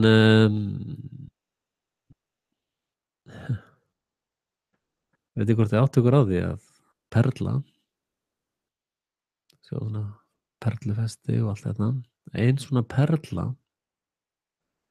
er byggð á ára eða áratuga pirringi. Vissuð þið það? Að skelin í hafinu, það kemur sandkorn og sest inn í skelina. Og síðan lokar skelin sig og er að reyna að losa sig við sandkornið, þessi pirringur af sandkorninu. Og við það að reyna að losna við þessi sandkorn, þá myndast perlan. Og þessna er fólk sem að fæðist með silfurskeið í munni, það er enga perlur. Það hefur ekkert enga svona pirring í lífinu. Og ef þú tekur svona skít sem er engin pirringur í, það er engin þéttleiki og treður í hún í kúk, þá finnur það ekkert aftur. Það bara blandast allt svona saman. Hins vegar ef þú tekur perlu sem er búin til úr pirringi, stingur henni hún í kúkinn, þá erum við fljótur að finna hann aftur. Svo bara skólrar hann þessi vatni og málið leyst, sko. Og ég held að ég hafi lifað við mesta pirring veraldar á mínum uppvaxtarárum. Það var allt pirrandi sem ég gerði. Hvernig ég andaði, hvernig ég labbaði, hvernig ég hreyfði mig, hvernig ég borðaði, var allt subject fyrir rosalega pirring. Og ef ég hefði ekki átt hana ömmu gömlu, það er einmitt eyðimerkurgangan, snýst það að rjúfa tengslin við ömmu gömlu, að þá hefði ég ekki lifað lengur en 15 ár. Og þegar ég var í þeim aðstæðum 15 ára gamall, þá kom þessi setning til mín: Axel, Pétur, trúir þú á líf fyrir dauðann? Þetta hef ég aldrei heyrt áður. Þetta er eitthvað sem eitt af mínum sköpunarverkum er þessi setning. Og þetta skilja húmanistar ekki. Kúkurinn skilur ekki, skíturinn skilur ekki þetta þegar hann er hún í kúknum. Að það sem við erum að gera núna, þessi samskipti okkar hér og nú, þessi samræða, er eilíf.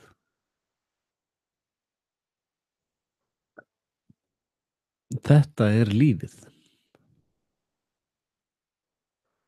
og þetta líf er sannarlega fyrir dauðan. Og núna ættirðu að skilja þessi hugtök um eilífð og líf eftir dauðan eða fyrir dauðan eða hvernig sem það er. Að líf eftir dauðan er líf þitt fyrir dauðan.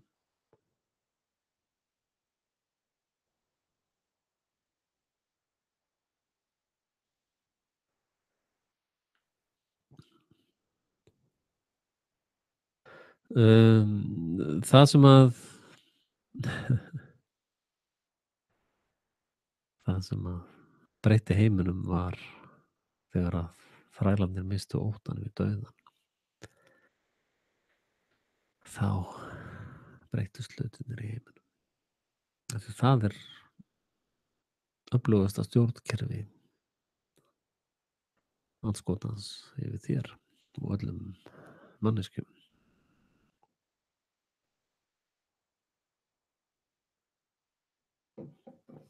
Það er svona merkilegt viðhorf sem hún lest í Nýja testamentinu, viðhorf manna til dauðans.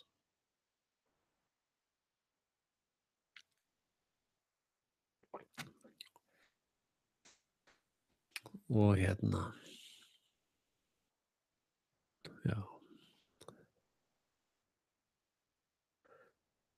því miður þá sé ég fyrir mér á næsta árum mikið dauða, mikil dauði að koma. Sannlega munu helmingur Íslendinga vera drepnir fljótlega. 130 til 150 Íslendingar.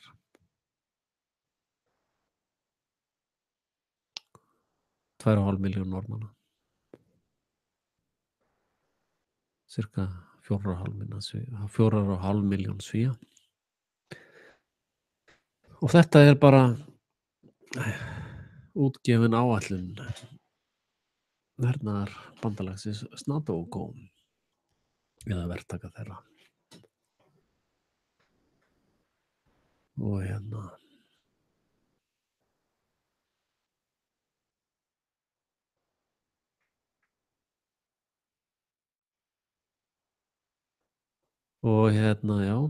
því miður þá er það nú þannig. Silent weapons for quiet war.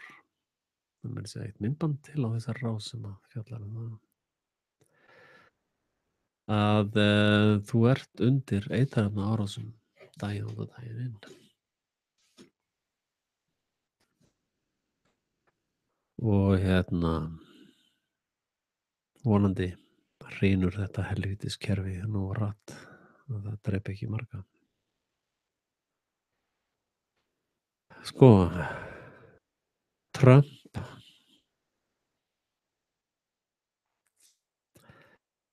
sem sagt tókst það sem að Kennedy tókst ekki að forðast morðsveitir CIA og félaga. Já, sínum tíma voru þetta aðeins öðruvísi félagar en núna eru félagarnir Sádi-Arabíu og fleiri. Og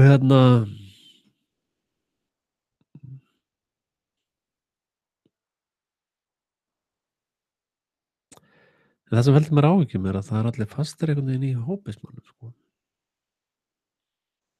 Ég er óbærslega mikið fyrir það bara að hætta þessu þrælahaldi, sko.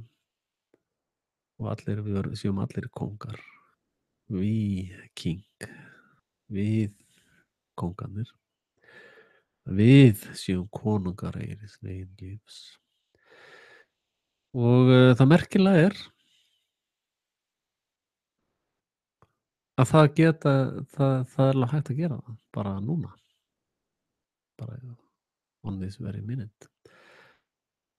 Það þarf enginn að bíða eftir kosningum. Það er bara rugl. Sko, kosningarnar menn er alltaf að horfa á atkvæðin. Þið veitir töfrabröðin, það er alltaf verið að fá þess að horfa í vilsu átt. Þess vegna, þú verður að mæta á kjörstað þótt þú skilir auðu, sko. Ég skrifa hjarta á kjörseðilinu. þá ertu að horfa á kjörseðilinn, ekki satt? Það skiptir engu máli. Það sem skiptir máli er undirskriftin á kjörbókinni. Það er þar sem þú framselur valdið þitt. Þú getur, ef þú vilt, sent valdstjórninni bréf þaðan sem þú segir: Ég hér með afturkalla umboð mitt sem veitt var á þessum kjörstað, á þessum stað, undirskrift þín og 2 vottar. Sendir þetta til valdstjórnar, umboðið hefur afturkallað. Síðan getur þú gert annan pappír þar sem þú segir: Axel Pétur Axelsson er hér með forseti minn. Undirskrift þín, 2 vottar. Svo sendur þetta til mín í póstinu bara.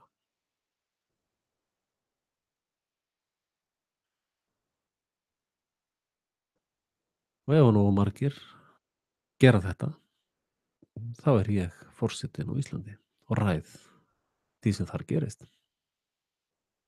Þar til þú afturkallar umboðið.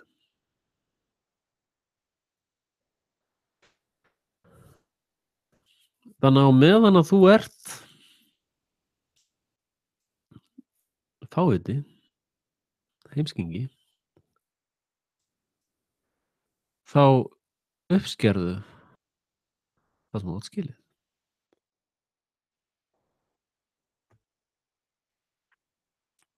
Og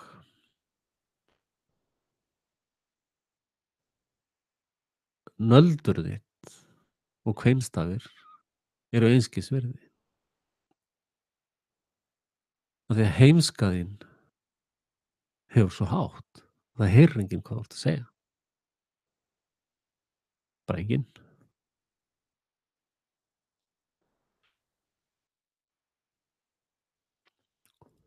Farðu að horfa á Jordan Peterson. Láta hringla svolítið í hausnum á þér.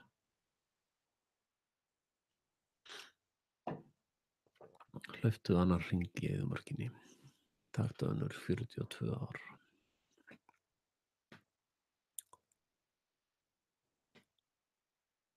Búm, búm, búm. Búm, búm, búm, búm.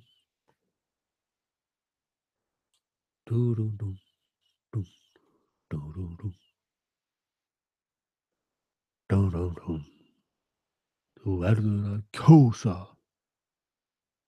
Þú getur ekki látið aðra ákveða fyrir þig. Þú verður að skrifa í kjörbókina. Fáviti.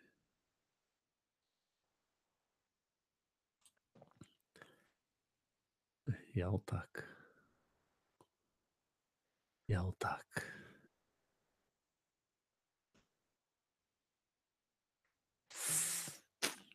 Þannig er nú það. Ekkert mun breytast aldrei nokkuð tíma. Fara á mun ríkja yfir þér eins og hann hefur gert 1000 ára. Það Nimrod á þig. Nimrod. Rúlerinn þinn heitir Nimrod. Og Nimrod ávarðið svakalega mikið af nöfnum. Ekki það að hann hefur verið skýrður aftur og aftur, heldur var Nimrod konungur Babylon. Og einhver öfl ákveðu ruglamál Babylona. Þannig að þeir eruðu ringlaðir og gætu ekki talað saman. Og út úr Babylon komu óbúslega mörg tungumál. Og allir fóru að tala sínar eigin tungur.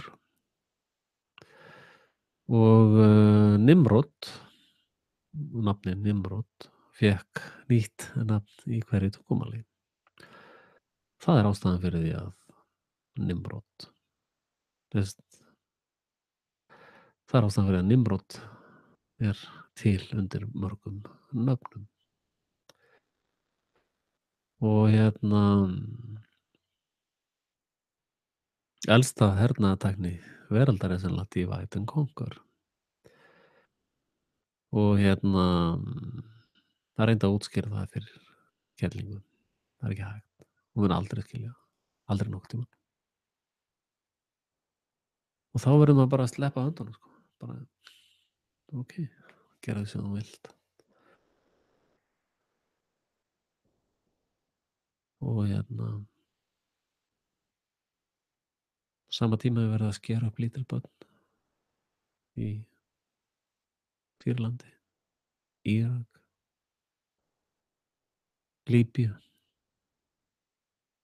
Eru einhverjir svona Óskarsverðlaunahafar, Nóbelsverðlaunahafar og friðarhöfðingjar hlaupa inn með hnífana og skera líffærin úr lifandi börnum og dæla úr þeim beinmergin. Big business, baby. That's a big, big business. Og að fá öll þessi líffæri úr þessi heilbrigða fólki frá þessum löndum sem borða bara hrámeti og fínri. Big business. Þannig að ef þú ert að fá eitthvað svona einhverja varhluti þá veistu hvaðan þeir koma. Og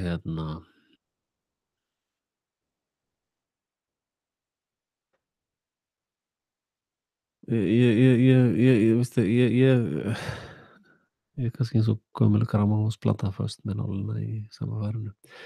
Ég átta mig ekki á því hvað fólk kemst langt í heimskunni.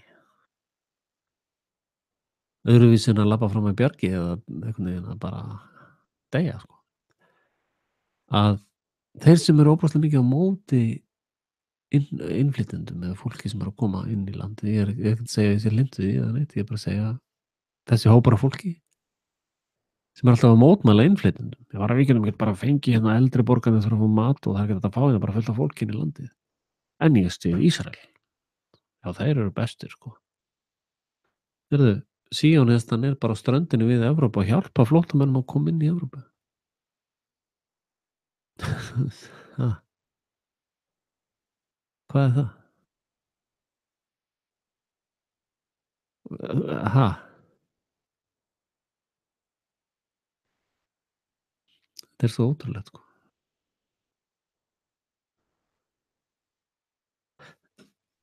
Einn punktur. Ég sá í síðustu kosningum þegar að Vinstri grænir og Sjálfstæðisflokkurinn voru farnir að tala saman. Ég sagði það í vídeó mér sér. Og ég held að það myndi gerast í síðustu kosningum. Sko, Sjálfstæðismenn lágu sjálfur þessu máli sem sprengdi ríkisstjórnina. Þjóðfélagsverkfræðingarnir þeirra og sálfræðingarnir voru búin að reikna það út að ef þeir myndi sleppa þessum upplýsingum út þá myndi þessari vitsingar í björnþandið snappa sem við gerðum. Þá var komið tíma á nýja kosningar og þá var þetta módel reynt aftur. Og módelið er það sem ég hef alltaf verið að segja þér. Það eru bara tvær. Það er elítan sem er samansett af dönsku krónunni og útvöldum Íslendingum sem að eru til í að selja raskatið á sér. Þeim sem að borgar best. Og þessi tvö öfl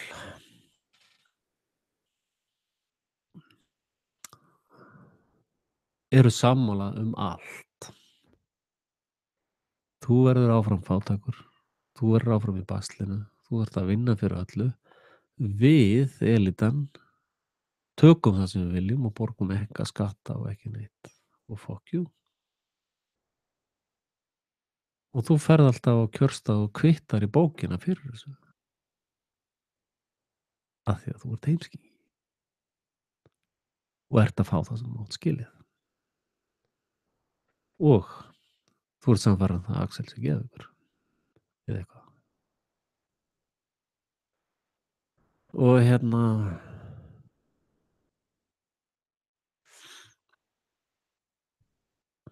já, ótrúlegt. Þetta er alveg ótrúlegt. Þetta er alveg ótrúlegt, dæmi. En já, ég var búinn að segja ykkur að Texas er fullkominn falskur fáni. Ég var meira að segja að velta því fyrir mér að sko myndin af skjótaranum er composite líka. Sennilega var engin skjótari heldur. Hann er bara tölvumynd, tölvukarakter búinn til af FBI. Já, Greenman komið svolítið seint. Á ég að byrja upp á nýtt? Að hérna, já, þannig er nú vitleysan. Var eitthvað sem þið vildu að ég talaði um? Annað? Heyrðu það, ég er nú bara að fara í hátinu á. Ég er búinn að ná næstu í 2 tímum.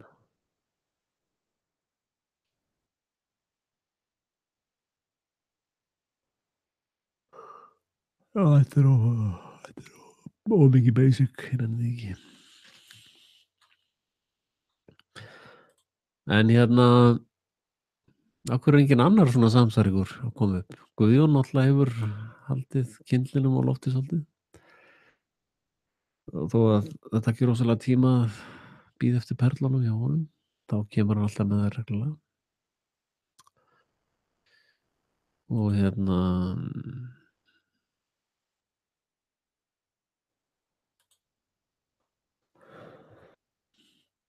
ég er svolítið gaman að spá í framtíðina, sko. Hvað gerist næst? Það er ógeðslega skemmtilega já. Og hérna, sennilega munu Bandaríkjamenn bara lyppast niður. Dollarinn mun hrynja núna. Eða bara deyja. Sem þýðir að IMF draslið mun allt saman deyja líka. Og hérna, þið vitið að Bitcoinið er komið upp í himinhæðir. Það er endurspeglun á skipulagðri glæpastarfsemi. Skipulögð glæpastarfsemi CIA og allt þetta, þessi glæpastarfsemi og Mossad og MI56 og allt þetta kjaftaði. Þeir eru allir í Bitcoin. Og ástæða fyrir því að Bitcoin hækkar svona mikið er fyrsta lagi að það er gjaldmiðill skipulagðra glæpastarfsemi í heiminum, stýrt og stjórnað af CIA, Mossad og MI56 og fleirum sennilega. Og hérna, eins og stundum er sagt að verð á gulli er að fara upp og niður og upp og niður og upp og niður. Það er omvendt. Það er gullið sem er konstant. En dollaraverðið fyrir upp og niður, upp og niður, upp og niður. Og hérna, ég er að vinna í því hérna að reynda að opna reikning sem heitir goldmoney.com. Ekki opna reikning strax, býtu þá ég læti fá affiliate link, þá fæ ég smá prósentu. Og það er eitthvað sem ég ætla að gera sjálfur. Þá þegar þú leggur inn hjá Gold Money, þá kaupir gull. Síðan er þetta bara með kreditkort, sluppar það og þá er tekið út af gullinu þínu því breytti peninga. Bara með einu svæpi. Og hérna, þegar mann er að tala um gjaldmiðlamál á Íslandi, þá er þetta mjög einfalt. Sko, engin gjaldmiðill fiat currency er skipulögð glæpastarfsemi og hefur aldrei, og það veit allir að það virkar ekki. Meira sem þeir sem er að vinna í því. Og það er bara skipulögð glæpastarfsemi. Þetta peningakerfi sem við búum við núna. Og í gegnum alda hefur gullið og silfrið verið gjaldmiðill. Og Gold Money er með, getur bara flettið upp, goldmoney.com. Þeir eru með sem sagt svona elektrónist system tengt við gullið. Og eins og ég hef sagt áður, þá er byrjað að þegar Rússar selja Kínverjum olíu, þá borga þeir með júani og Rússar geta farið með júan bleðlana og skiptið í gull í gullmarkaðum í Singapúr. Og Gold Money býður þér að vera með gullið þitt í Singapúr. Og Singapúr undir stjórn Joe Rogans sem að sett upp hlutabréfasvindlmarkaðinn á Íslandi. Hann er svolítið klár kall. Félagi Soros fyrrum. Að hann er svona eigandi Singapúr. Og BRIC gjaldmiðlakerfið er allt saman gullbaserað og það mun væntanlega stöðva þessa skipulögðu glæpastarfsemi sem helvítis dollaraplepar eru að stunda. Og allir íslenskir valdstjórnarplepar ásamt hirðfíflunum þeirra sem er kallað alþingismenn, sem þeir eru ekki. Þeir eru hirðfífl dönsku hirðarinnar.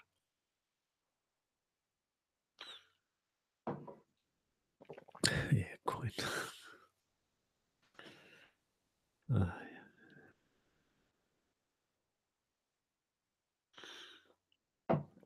Já, whatever.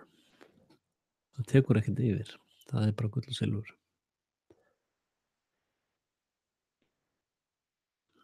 Þú breytir ekki niður aldana. Það er ekki hægt. Hann bara er. Ég er. Og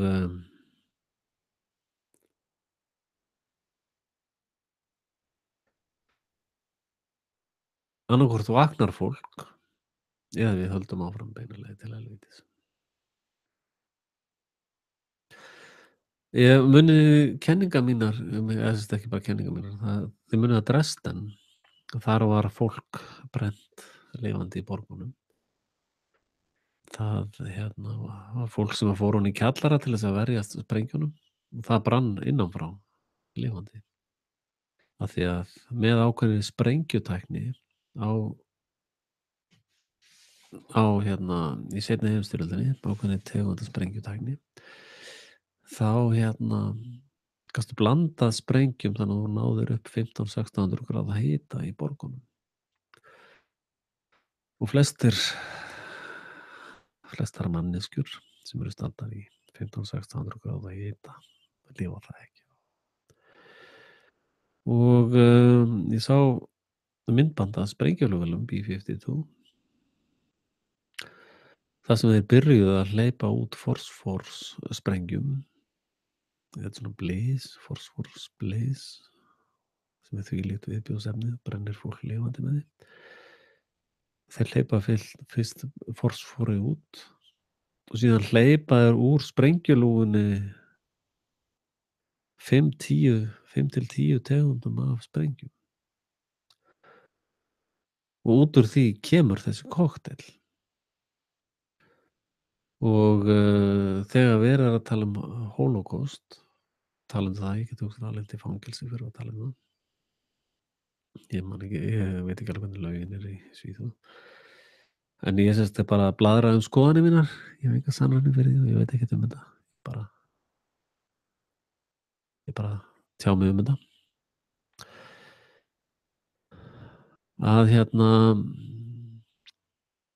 Að flestir eru að tala helförina, veit ekki eins og hvað orðið helförin þýðir. Og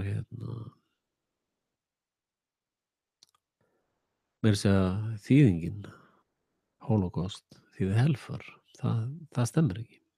Það er röng þýðing. Babylon breyta tungumálunum, það er engin skilji neitt í neinum. Holocaust þýðir brennifórn. Og þeim sem var brennifórnað í seinni heimsstyrjöldinni voru fyrst og fremst þýska þjóðin, Arjar eins og við, hvíta fólki með bláu augun. Okkur var brennifórnað í gríðarlega miklu magni. Þessir gyðingar sem áttu að hafa verið fórnarlömb voru mest að drepa bara hvern annan.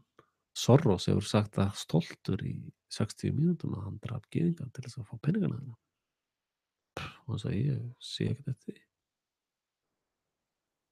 Auschwitz var byggt upp af bandarískum fyrirtækjum sem þrælabúðir, ótrúlegt vinnuafl.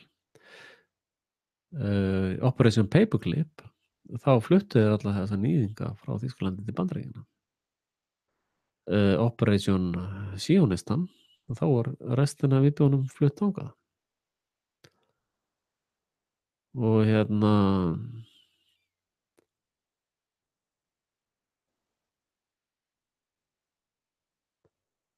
sko í grundvallaratriðum þá veist ekki raskat ekki neitt. Þú ert bara heimski, veist ekki neitt, skilur ekki neitt. Vissir ekki einu sinni að Holocaust þýðir brennuvarn, vissir það ekki?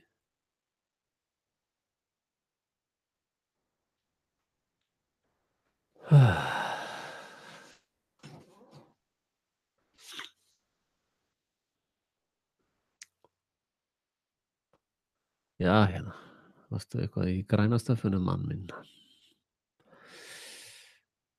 Hérna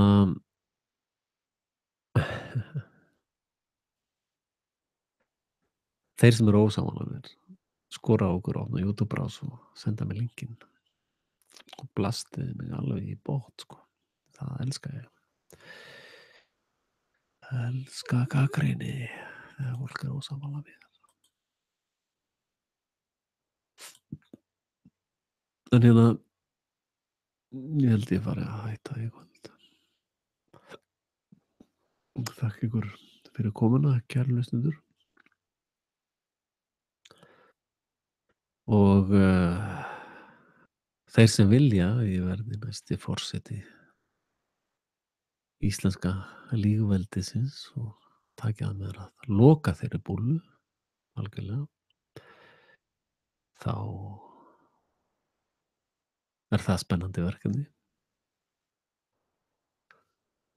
Og þó ekki væri nema að koma þessum sjónarmiðum á framfæri að réttast væri að breyta embættinu í mendiræði úr alifuglarækt. Ég myndi á fyrsta degi náða alla fanga sem sitja þar fyrir plönturækt, eitthvað málsins, bara alla á einu bretti. Ég myndi, eins og ég segi, skipa Sturla Jónsson sem er ríkislögreglustjóri á fyrsta degi, fyrstu mínútu. Og ég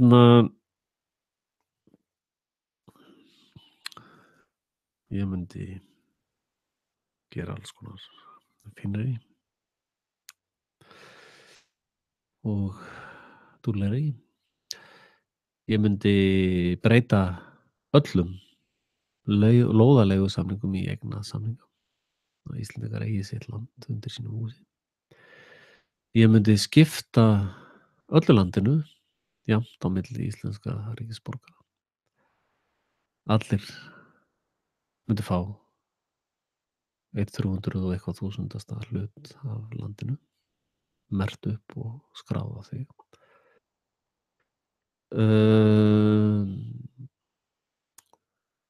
Ég er með nýja aðferð í húsbyggingatækni sem er mjög skotelt. Yfirleitt þegar ég finn eitthvað upp þá er það alveg skotelt. Meira sér þótt að eitthvað stelið eins og Norðmenn og Íslendingar stála mér einni hugmynd. Þá er ég með mjög skotelda hugmynd til þess að byggja hús. Og allir Íslendingar, ef ég væri forseti, gætu bara tilengað sér land. Bara þetta, þessi skiki er mitt land. Og þá er það bara þitt land. Og að innheimta skatta með valdi var náttúrulega algjörlega bannað. Og þeir sem hafa stundað þá starfsemi eru glæpamenn og fá að uppskera ávexti glæpa sinna. Þeir sem hafa verið að stunda rangláta dóma munu fá rangláta dóma, væntanlega. Og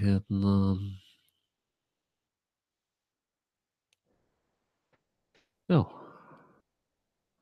ég myndi opna hafið.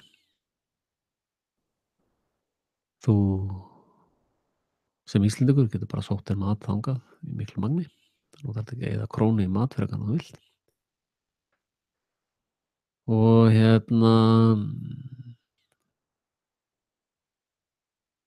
ég mun heimilega að prenta peninga heima þér, bara í leysiprentarunum eða bleggfröðunni bara prenta eins mikið af peningum og þú vilt. Og ég mun ekkert leyfa einhverjum plebbum bara að gera það og drepa alla aðra sem vilja gera það sama. Það er náttúrulega fáránlegt. Og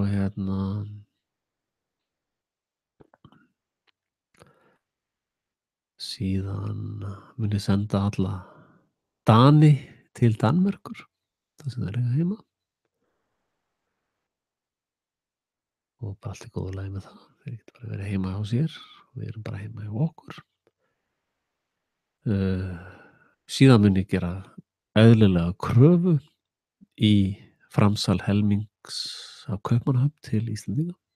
Við eigum svona cirka helmingi þeirri borg. Þeir stálu því öllu af okkur. Og eðlilegt að þeir skili bara sínum ránsfeng til okkar.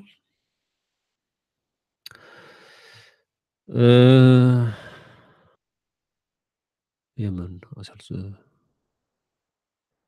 að rifta öllum samningum við UNESCO yfirráð yfir íslensku landsvæði.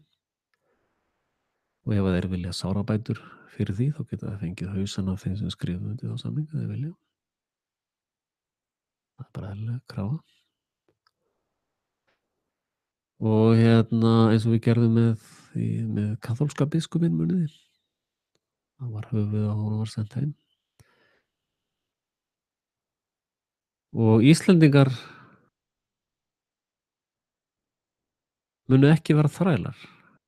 Þeir munu vera elitan sjálf.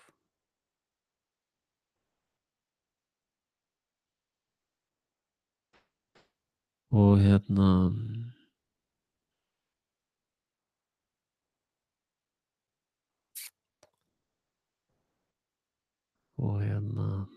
þetta ógeð sennilega er ekki hægt að stöðva þetta ógeð, sko. En allavega getur ekki sagt að þú hefur ekki fengið tilboð. Sko, það er ein biblíusagan svona, það byrjaði að koma flóð. Og það var eitt svona hypertrúaður jesúisti sem bara, ég býð bara eftir Jesú til þess að bjarga mér. Og hann stóð bara fyrir framan húsið sitt og beið eftir því að Jesú kæmi bjarga honum, því það var að koma flóð. Svo var farið að flæða hressilega og kom svona næstu upp í hné. Þá var svona fullt af fólki að fara af svæðinu með jeppum, sko, þeir gátu ennþá keyrt, eða svona bílum og jeppum og fullt af fólki segir, komdu með, við erum að fara, það er að koma flóð. Hann bara, nei, ég er að bíða eftir Jesú ætlar að bjarga mér, sko. Og svo leið og beið og þá var hann komin upp í svona mitti, vel upp í mitti. Þá var fólk svona farið að nota báta, svona einhverja báta til þess að bjarga sér. Og bátafólki í bátum segir, komdu með okkur, við erum að fara og bjarga okkur frá þessu flóði. Nei, ég er bara að bíða eftir Jesú og hann ætlar að bjarga mér, sko. Svo var nú vatnið alveg að koma sko, og þá voru svona menn að nota þyrlunar til þess að bjarga fólki og þyrla kom það nær og menn ætlar ekki að koma, ekki að bjarga þér? Nei, Jesú er alveg að koma að bjarga mér, sko. Svo bara drukknaði hann og dó. Svo vaknaði hann upp hinum megin og fór hann aldra, sko. Bara, hvað er málið með Jesú? Hann kom ekkert að bjarga mér. Og þá svaraði Jesú, vinur, tough luck. Ég fyrst sendi þér jeppafólki sem var að bjóða að koma með og þú sagði nei. Ég bara, já, ok. Kannski ég sendi hann bát og svo sendi ég bátafólki, sko, sem bjarga þér og þú sagði bara nei. Ég er bara að bíða eftir Jesú, sko. Svo það var nú þurftu að taka hana þyrlu vel úr leið, sko, til þess að senda hana til þín að reyna að bjarga þér og þú sagði ennþá nei, svo bara drafstu. Þannig að ég meina hvað hvað á ég að gera? Þú veist, þér er ekki við bjargandi. Og þannig eru Íslendingar. Þeir eru heimskingjar. Þeir falla í allar gildrur Danaveldis.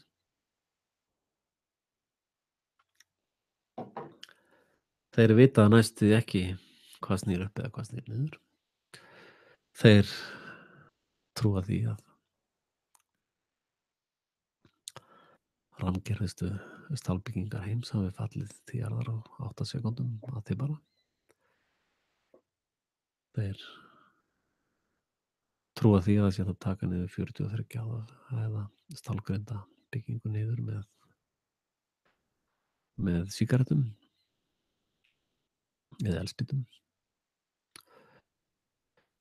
og sjá ekkert samhengi í því að fælarnir í þeirri byggingu voru risa svikamál tengd WorldCom, Enron og fleirum. Það er allt saman bara brunnið núna. Og flugmaðurinn sem flög inn í Pentagon gat ekki lent pínu lítilli sesnu en tók þarna stærsta Boeing 747 snúning veraldar og flög inn í Pentagon þar sem að starfsmenn unnu við rannsókn á hvarfi 2,7 trilljón dollara sem var verið að yfirherra menn fyrir daginn eða dögunum áður. Og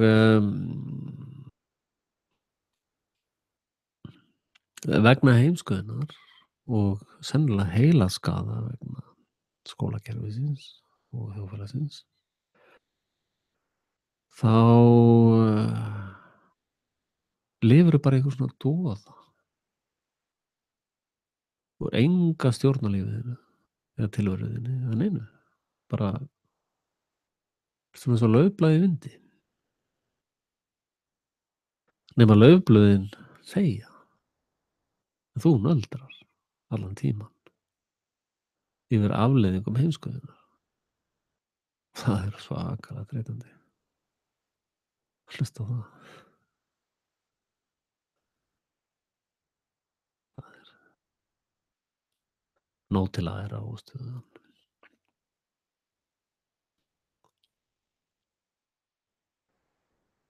Og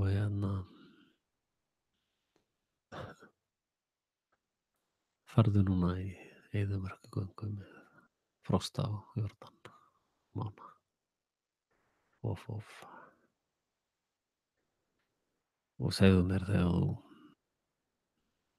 ert búin að fá nóg manna og kemst inn í Fyrirheiðarlandið. Búin að drepa öll börnin þín við Hringbrautina. En af hverju er þeir að flytja inn fólk? Nú að þú drafst öll börnin þín við Hringbrautina fáviti.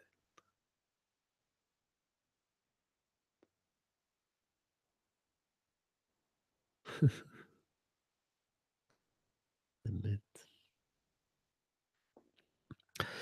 Annað sem ég ætlaði að nefna. Þið munið eftir æfingunni þarna í mass shooting æfingu á Suðurlandi, á skóla við Suðurland.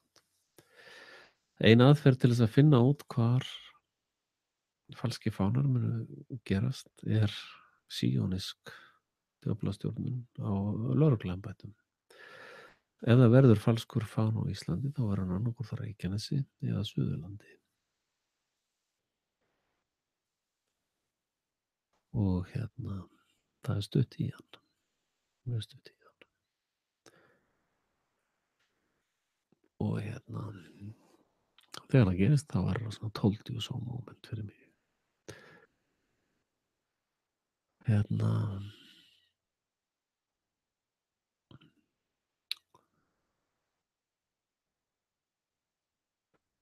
Já.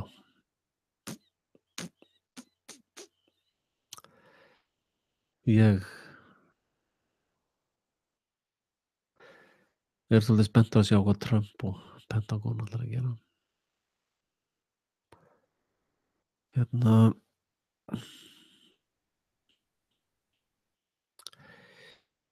Ég er ekki neitt sérstaklega vongóður reyndar.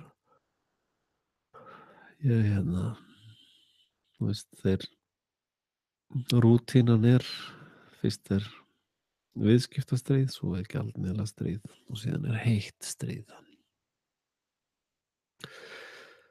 Málið er það að Vesturveldin eru ónýtt, veik, geta ekki barist lengur. Og við erum í raun að lenda undir náð og miskunn Rússa, Kínverja og Íran. Þannig að þú vilt vita hvað gerist á næstu 20 árum, spurðu þá. Þýðir ekkert að spyrja íslensku Kana og Brussels, Kanamellunar og Brussels hórunar. Það verður enga stjórn á því. Líka mjög athyglisvert að Trump gefur þessu climate hoaxi fingur. Flettu upp arcofhope.org held ég að sé frekar en kom.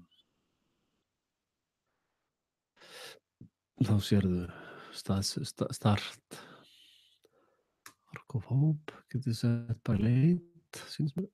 Þá sérðu sáttmáls, .org, arcofhope.org. Ég hef nú sýnt ykkur þetta af áður, sko. Svo sem ekkert nýtt í því. Hérna er örkin, sáttmálsorg, hans skotans. You can't make this shit up. Þetta fólk er semst á því, ef þú borgar þeim ekki peninga, þá verður settur blár plastpoki yfir hausinn á þér.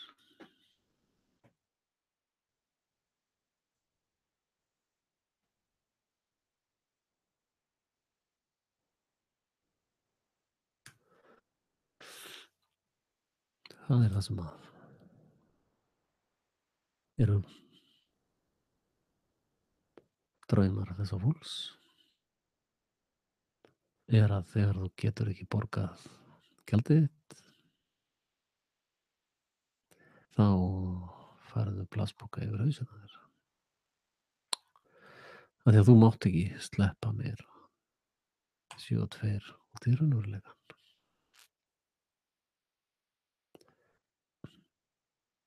Þetta fólk er gjörsamlega gaggalagú, ef þú vilt vita það. Water er spirit fire. Þetta eru elítan er voðalega mikið inn í þessum trúarbrögðum núna. Þeir vilja alltaf trúa því, eitthvað sem að gera þá að Masters of the Universe. Þeir eru stikkfrí í öllu og þú þarft að borga allt partíð þeirra. Þú borgar orgíunar þeirra, borunar þeirra, allt það drasl.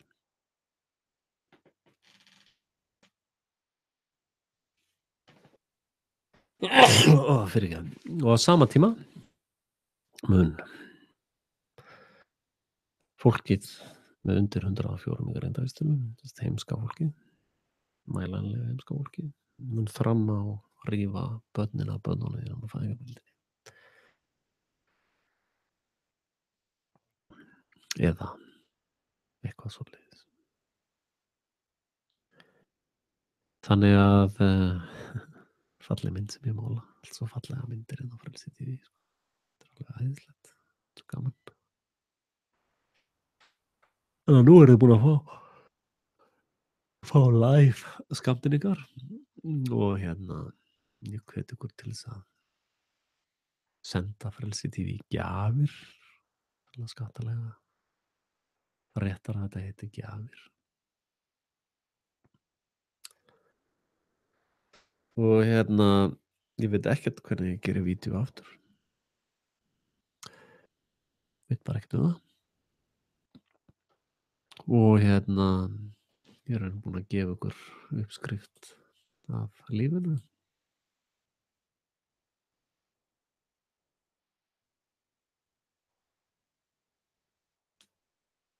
Já.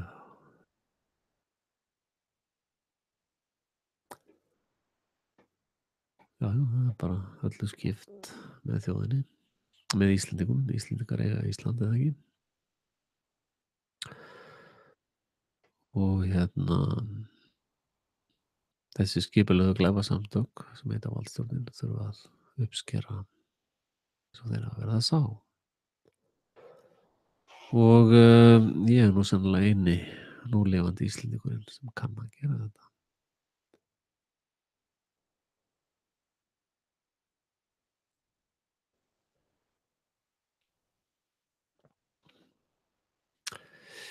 Þannig að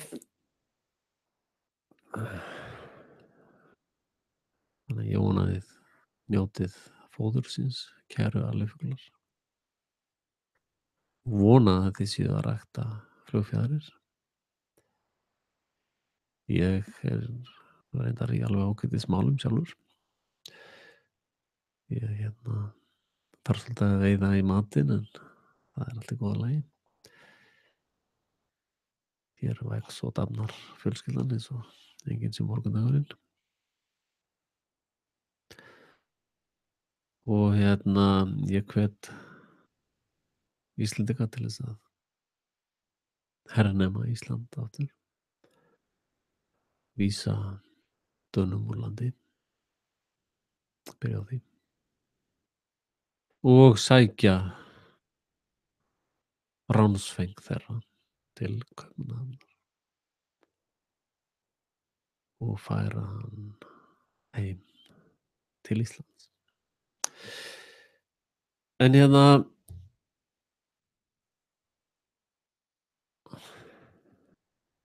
er eitthvað fávitafest á tjatinu á mér. Allavega munið að deila vídeónum mínum og læka og gerast áskrifendur og svona. Fólk þorir ekki gerast áskrifendur hjá mér. Það getur orðið fyrir svona einelti. Kannski vill enginn koma í viðskipti við þig. Þú getur mist vinnuna. Þetta er svo frjálst land, það geta allir haft sína skoðanir, nema sumarskoðanir. Það eru ekki vinsælar. Það er algjört rit á tjáningafrelsin. Ef þú segir eitthvað að viti, þá er það ekki vinsælt. Þá ertu geðveikur. Ef þú segir eitthvað að viti. Og ég er nú sennilega Íslandsmet í umdeildum skoðunum. Það séu fáir svona toppinni í því. Og það merkilega er að rásirnar mínar hafa stöðugt áhorf þrátt fyrir svindl YouTube og svikastarfsemi. Og ég sé það núna að Vísir er farin að kontrollera viðtölum mín þar í statistikinu þeirra. Þannig að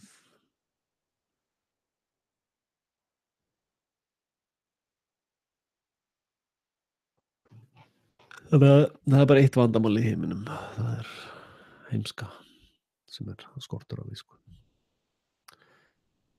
En takk fyrir komuna og góða nótt.